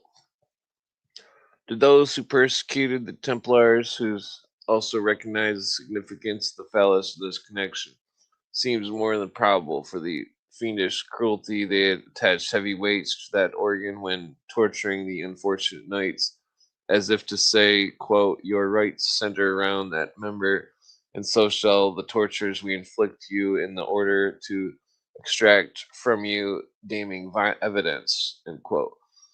That the men of the 14th century quite understood the principle of making the punishment fit the crime is shown by the fate of Edward II. He was popularly believed to be addicted to certain unnatural vice, and his murderers slew him by thrusting up a red hot iron into his bowels. Ooh, well, that's fucked up. There are numerous other traces of old fertility cult in the Grail stories, and even the Hallows themselves seems to be derived therefrom. And as we already seen, the chalice has the attributes of magic. Celtic cauldron, which was supposed to have come from Syria, like the Grail chalice restored the dead and brought fertility back to the land.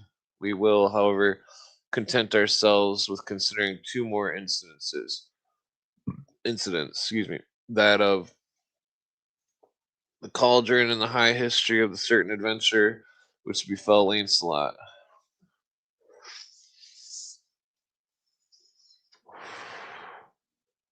Gawain went forth to rescue a king's son from a giant who had carried him off. The giant, when wounded by Gawain, killed the boy. Gawain ultimately slew the giant and brought back the giant's head and the boy's corpse to the king. After the king had lamented over the dead son, he maketh light a great show of torches in the midst of the city, and caused a great fire to be made. The son set thereupon a brazen vessel all full of water, and maketh him to be cooked and sodden over this fire, and maketh the giant's head to be hanged over the gate. When his son was well cooked, he maketh him. Well, that's fucked up. I think it's got to be some kind of metaphor. Biddeth send for all the high men of the land, giveth thereof to each so long as there was any left. After this strange cannibalistic feast, the king was baptized and gave Gawain the sword with which John the Baptist was beheaded. The peculiarity of this sword was that it became covered with blood each day at noon, because at that hour St. John was beheaded. Wow, that's interesting. Remember that story of that ghost shit I was telling you about the other night? Uh, Resurrection Mary and the bars where her hands were holding when she died, rusted over every day when they were painted.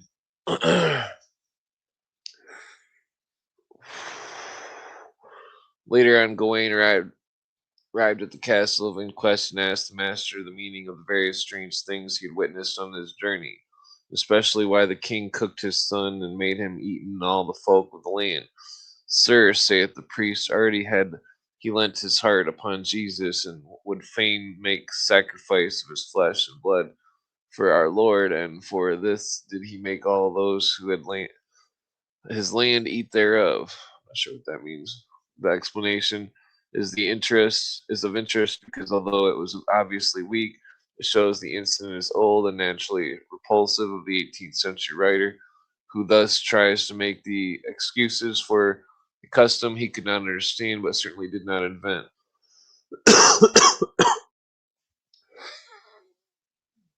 It is, however, clearly the same custom as that connection with the cauldron of the Jewish rite, which Ezekiel and Jeremiah denounce so fiercely.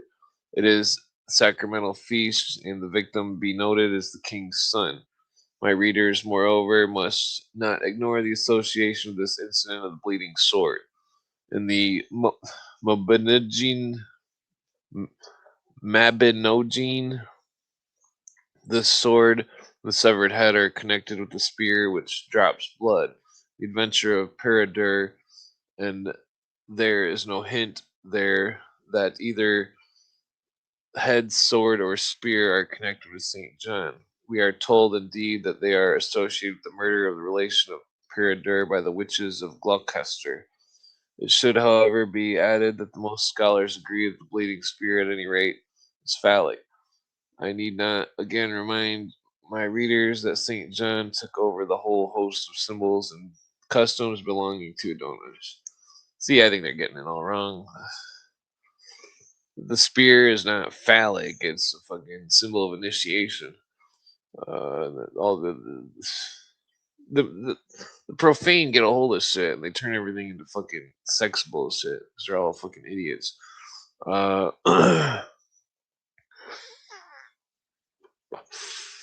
the Lancelot shows that the Grail legends also retain the very clear memory of the slaying of the king for the benefit of his country. Furthermore, death is by fire, which reminds us of the burning of Moloch. As Lancelot approached the city, he was met by a great crowd playing flutes and other instruments, and told he was to be the new king. They added that the city began to burn and melt in one of the houses from the very same hour as their king was dead, and that it would not be quenched until another king was chosen, who on New Year's Day would be crowned in the midst of the fire. Then shall the fire be quenched. Naturally, Lancelot tried to decline the honor, and even some of the onlookers said that it seemed a pity that so comely a knight should thus die. Excuse me. But others replied that through this death the city would be saved, which was the matter for joy. While Lancelot was still protesting, a dwarf entered the city and offered to accept the throne of the terms set out, whereupon Lancelot was allowed to depart. In this incident, we have not only a specific account of the slaying of the king annually, but also the appearance of the substitute. As the fire of the city started when the last king died, it was obvious that it would restart as soon as the new king died. And so there would be a series of kings, each burnt on the New Year's Day.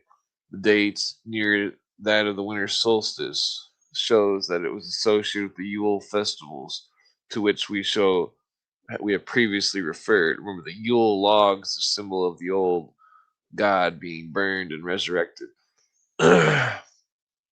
See, I, I'm only going over part of this book. I've read this book. I've read other books, and I know more about this. See, there's a lot to all this stuff they're talking about, and I'm not going to go into detail on every little thing, but it's a complex thing here that we're talking about.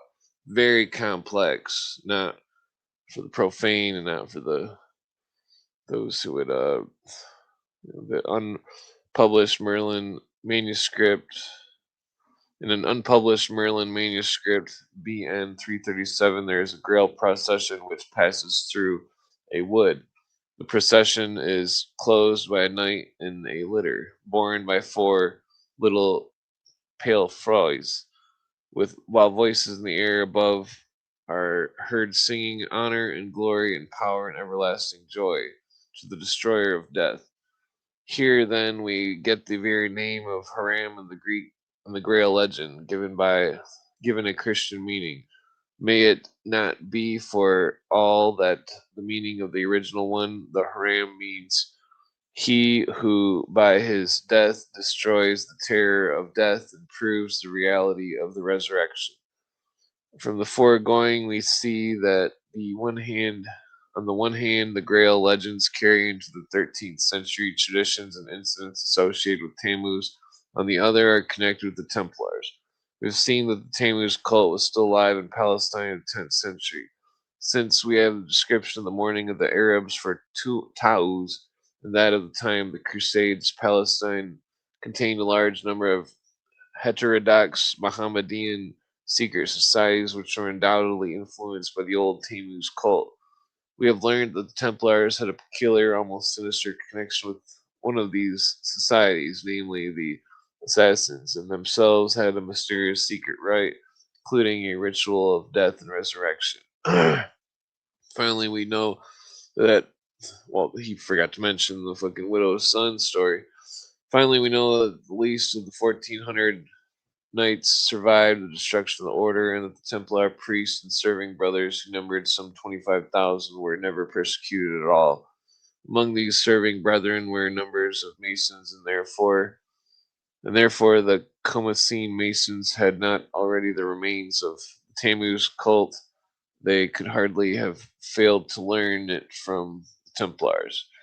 The black and white banner of the Templars, which represented dualism, were the struggle between good and bad, light and darkness. Life and death was itself a badge of heterodoxy gathered up from the Near East and corresponds with the two pillars of King Solomon's temple of the checkered pavement of the Masonic Lodge. The badge of the knights, two knights riding one horse, still represents two riders, Castor and Paulus, who are still lamented in Persia under the names of Hassan and Hussein, and all the features of the wailing for Adonis.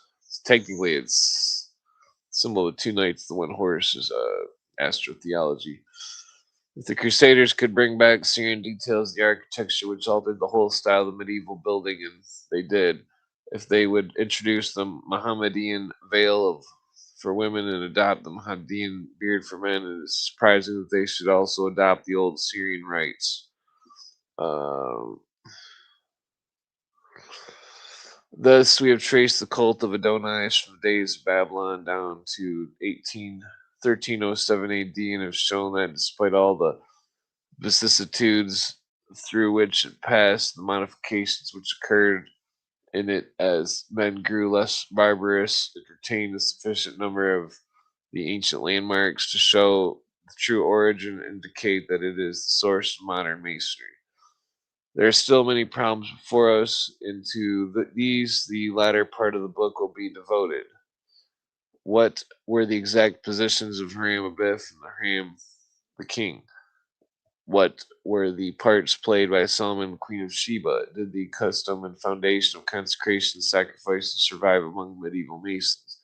These and other questions will be considered next, and the answers will suggest that Hiram Abiff was a real man, a human representative of Tammuz, who was offered up by the workmen as a consecration sacrifice in order that the new temple might stand firm forever. Yeah, I don't think I'm gonna get into that. God damn it. Ugh. Seems like every bone in my back just cracked. I'm gonna go grab a cigarette real quick. Be right back.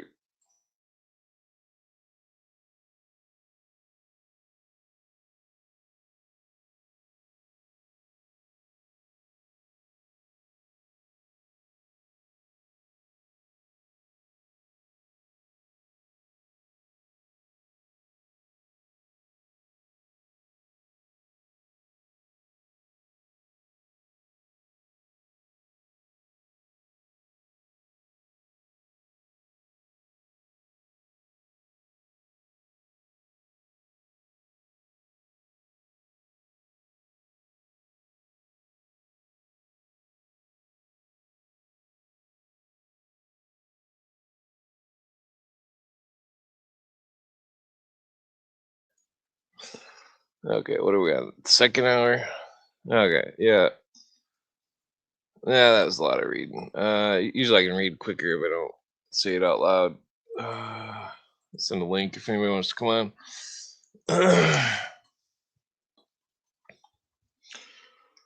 Let's see here. Yeah, the this book's pretty good. I mean, let me go to the beginning just so you can see the who was Haram Biff. I would definitely suggest reading it. Let's see here. By J.S.M. Ward, M.A. I forget what that stands for. F.S.S. That's some yeah, this is damn it, I forget what those stands for. F.R. Fraternatus Rosicruci I think, and then Fraternatus. Uh, let's see here. Um, yeah, it's definitely a good book. I would definitely read it. It's got a few list of illustrations. See, it goes into everything. Uh, 5 hierarchs of the Bible. Donine, Astarte, Dying God of Asia Minor.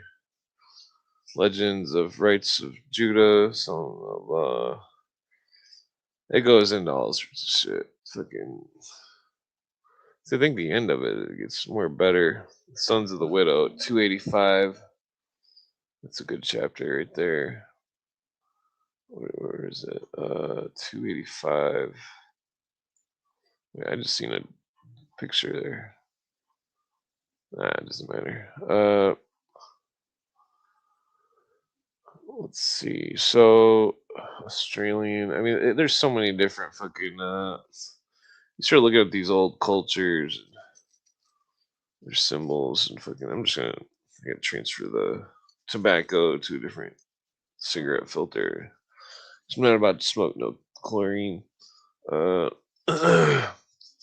regular cigarette paper's got chlorine.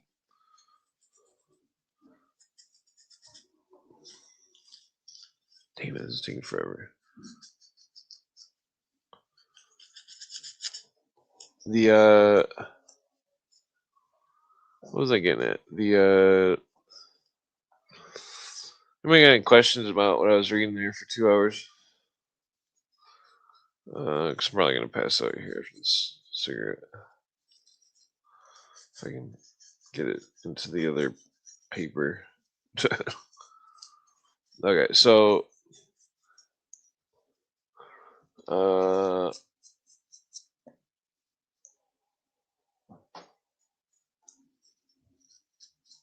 what was I getting at there?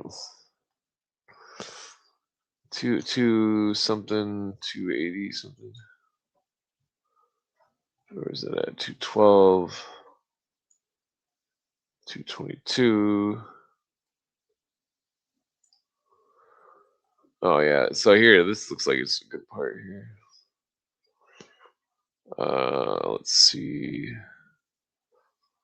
This is going in some interesting stuff. The two pillars we've traced back to Syria and have shown the depiction of them as given in the ritual is near to the truth, and that which now stands in the Bible. We've seen that they were merely gigantic phalli, and the examples exist outside the two. Well, that's the profane interpretation. The temples of Astarte, namely those of Paphos and Hieraph- Hierapolis, Hierapolis, blah blah. That's interesting. By Lucian, that the pillars were hollow, so that the priest could twice a year climb up inside them. Josephus tells us, moreover, that a similar pillar stood in the west temple of Melkarth in Tyre. There can thus be no doubt that is the origin of the meaning, and thence they were derived. The suggestion that they represented the two pole stars. Maybe. Well, this guy's going against what Churchward says in the Arcana of Freemasonry. That the pillars were just the symbols of the pole stars. That the like the North Pole to the Polaris, and then the South Pole to I forget what star it was. But those are the two symbols of the. See, that's where you gotta understand the cult split. They split. It always splits. The profane, fucking weak-minded can never understand the metaphors, change the metaphors, try to suit their own fucking bullshit, and then they fucking next thing you know, there's a runaway train of insanity and fucking bullshit. Yeah, so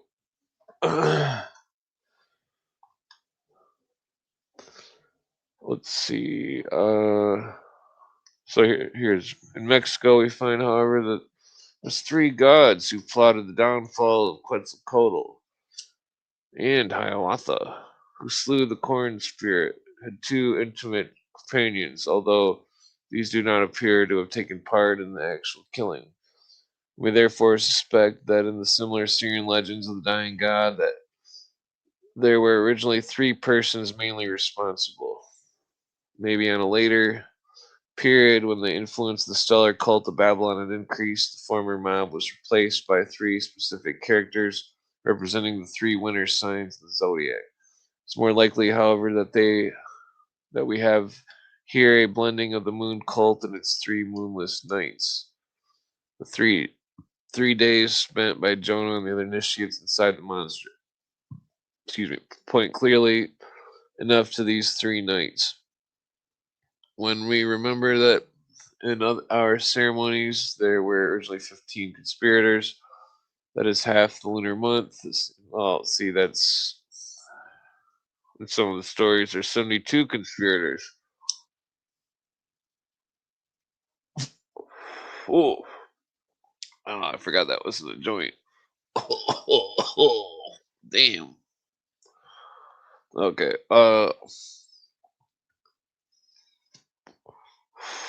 You don't hit the joint like you do a cigarette. I just hit the cigarette like a joint. Oh, that was rough. You gotta remember the story that the people weren't just symbols of moons and planets and shit. They were symbols of elements of reality. The two mothers of the widow's son were symbols of matter and spirit combined, making the widow's son, which is a symbol of the universe. That all the stories were never about no man, king, god, or any sort of, that they were about the symbol of the universe and the journey of the universe, man's spirit through it, and the fucking man, hitting that cigarette like a joint really fucked me up. Uh, the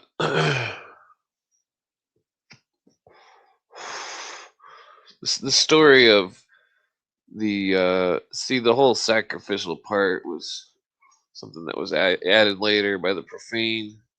It's never about a sacrifice. It was about the symbol of rebirth into the symbol of the universe's uh,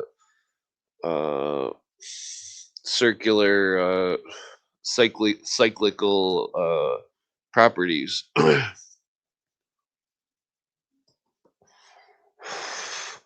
The loss of the secret word of magic, the loss of the secret word of God, according to the mysteries, and that the people misunderstand it. It's not a word of magic, but a word of symbolic understanding of uh, the flow of nature, the flow of reality, the flow of things.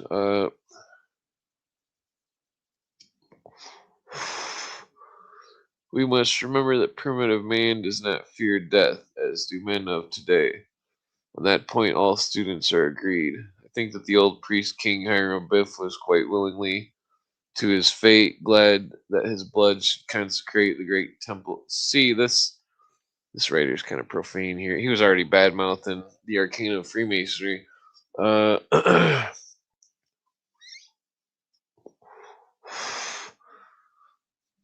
Here we go. Sons of the Widow. At first sight, it seems strange that the Masons would call themselves Sons of the Widow, apparently because of the accidental circumstance that Hiram is said to be the son of the widow. Seems to be unimportant, a fact to have given a subtitle to the order. But therein is a hint that at one time the fact was recognized being of supreme importance. Because Hiram Abiff in the story is God. Uh, he's got the secret word. Then he dies, and because remember it's cyclical. He passes on the secret word.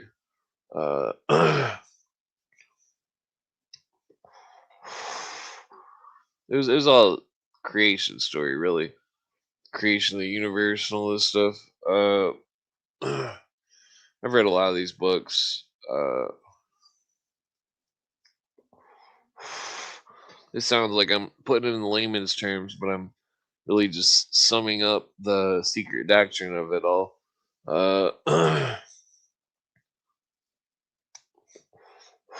It's very strange. It's in the story of Jesus, for example. They said that he looked different after he came back, but he was still recognized. It's a symbol of, according to the mystery schools, if there was some sort of God enchaining a person, and that it's, nah, I don't really believe in the.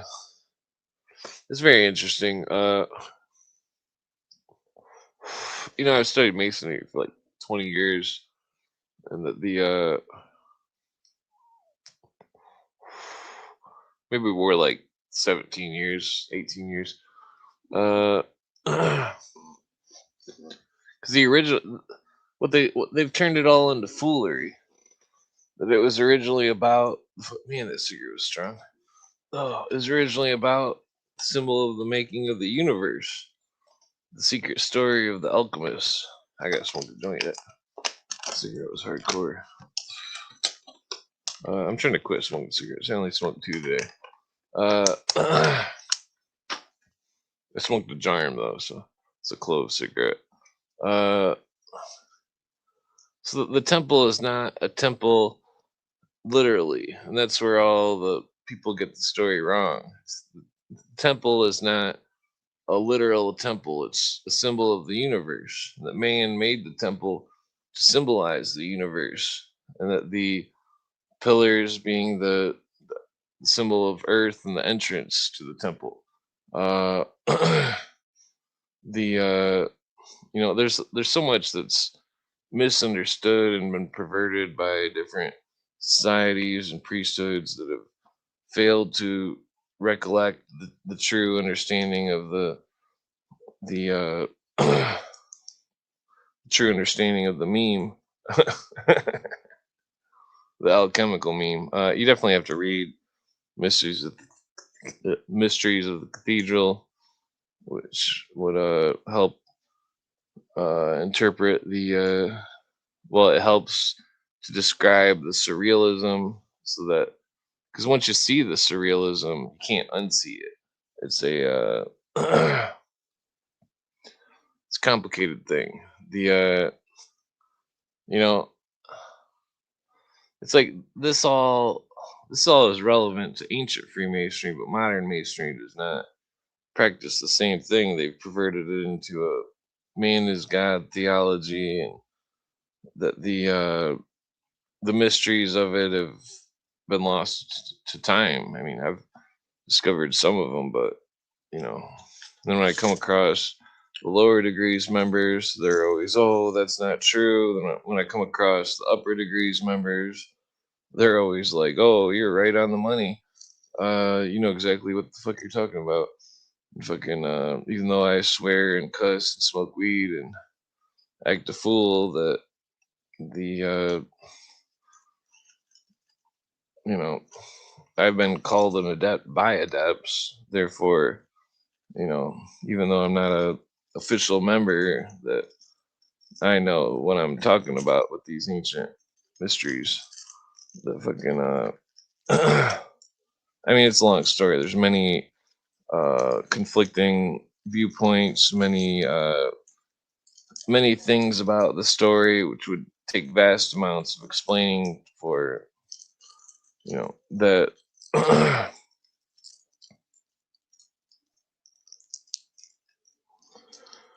The it all makes you wonder. So I was talking about asteroids, and earthquakes, and meteors and shit the other night. Ancient warnings from astronomy, uh, astronomy cults that were warning of some grave danger in the future. The I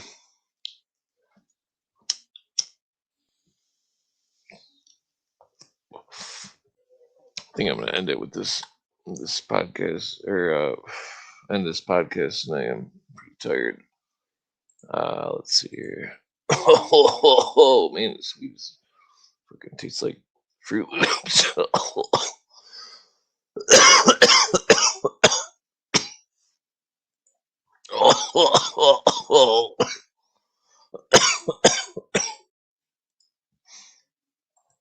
All right. Hey, yo, Twister, man, I'm getting sick and tired of these suckers trying to diss the style, man. Yeah, word up. So you know what we gonna do? We gonna take it back to the original way it was done when it was called scat. You know what I'm saying? Just drop me something jazzy on the cut. I mean, this is a cool song, but yeah, I'm just gonna play it. It's a cool song.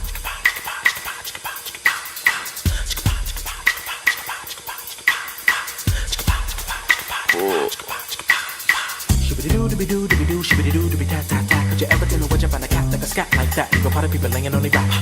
Coming to the method of a lyrical epitome, and it'll be a pleasure and a word. Come up on my master with the tongue as I lay it over to the drum, but gibberish and maybe the some custom. Say I took a lot of saying nothing, but I make it lovely when I bring them over to the flow with this. And never this, and never understood the art form. Give us art, so it's like I never know what it is. But twist is a product of a riff or a scat, shibbity-ta-ta-ta like that. Never wild, never single file, it's a big mouse, see the way I pass, see a child, see a style.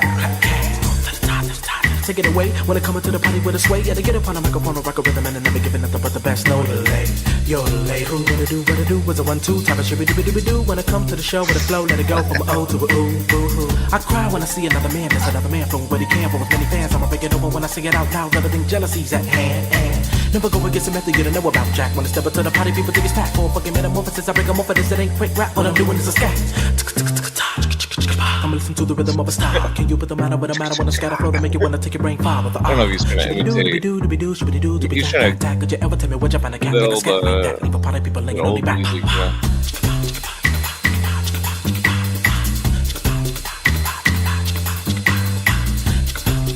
This song's way better than that 80s song.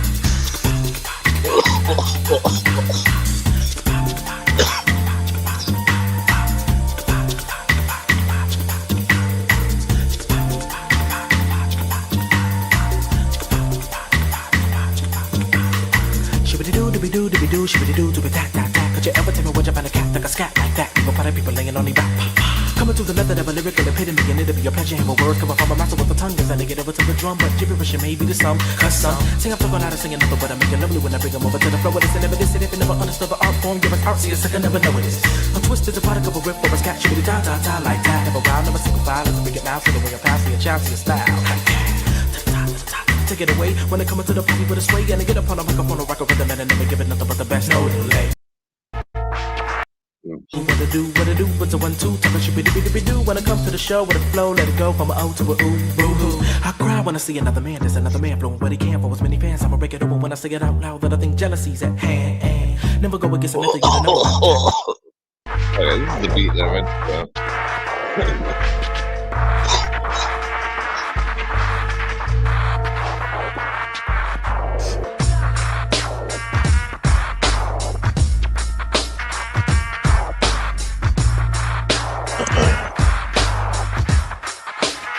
Yo, I'm the epitome of acidity. Motherfuckers trying to get rid of me. Indiscriminately. Motherfuckers. I got no. Yeah, I'm in this show.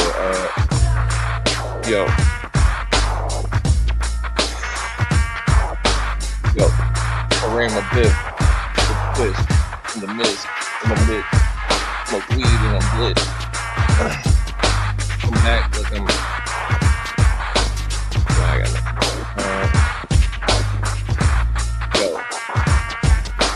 Conspiracy theory, motherfucking weary, coming back, with shit like,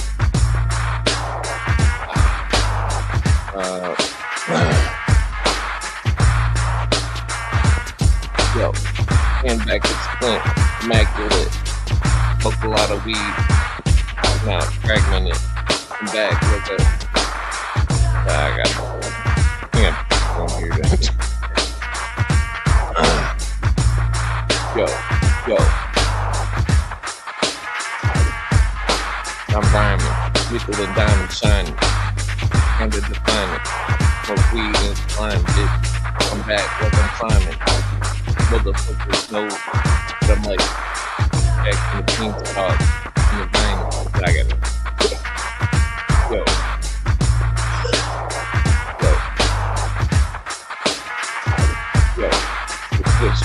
Resurrection, protection, I'm back with the script in this connection.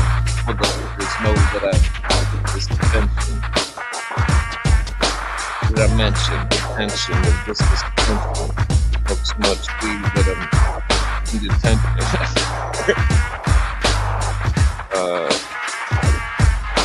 Assembling, I'm back is resembling. I'm back looking, showing in the essence.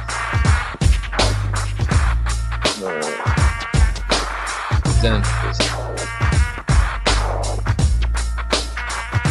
Yeah, I think I'm just can't think of the rhyme.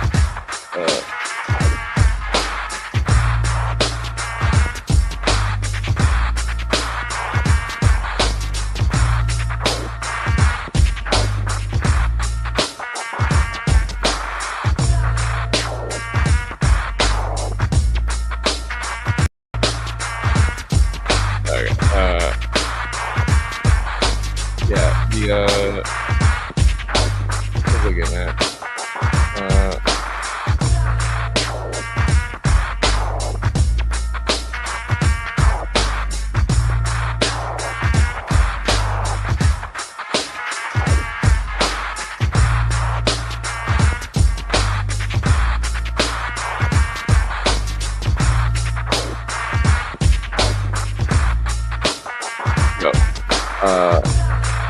The end of the show. It's expendable. Dependable. Smoke weed and use medibles. Then I sit back on the couch like a vegetable. Yo, you talk shit. I'ma kick you in your testicle. These food's straight from Mexico. Yo, dialect as I flex the road. Motherfuckers next exposed. Smoke so much weed like I'm yo, I seen it on Twitter. It's getting bigger. I needed chicken dinner. Coming back, I'm a winner. For the fucking beginners. Dudes all over the place. I'm back with some lyrics instead of notes. I'm back with the fuckers straight up notes. Yo, I host this. Coming back. Microphone coach. Come back in the spot on the block and post it. Do that shit right cause your bitch ass is composted. Of course it. Come back on the marsh pit. Motherfuckers.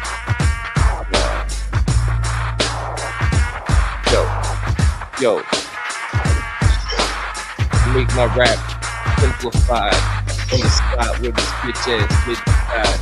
Do that shit right cause I'm up inside. Get a grip and ride. Smoke so much weed that I lied.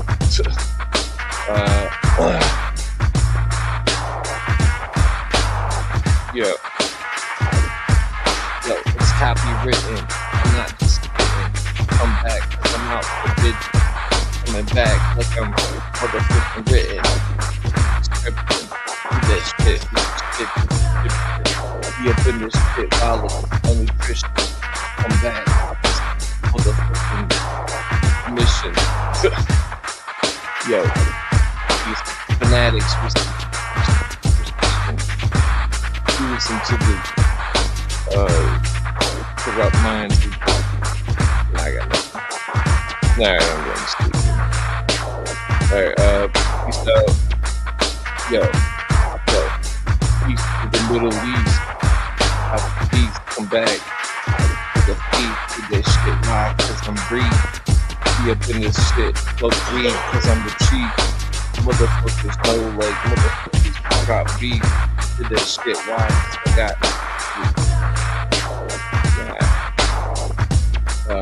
this is Wayne Cooper, ROTime.com.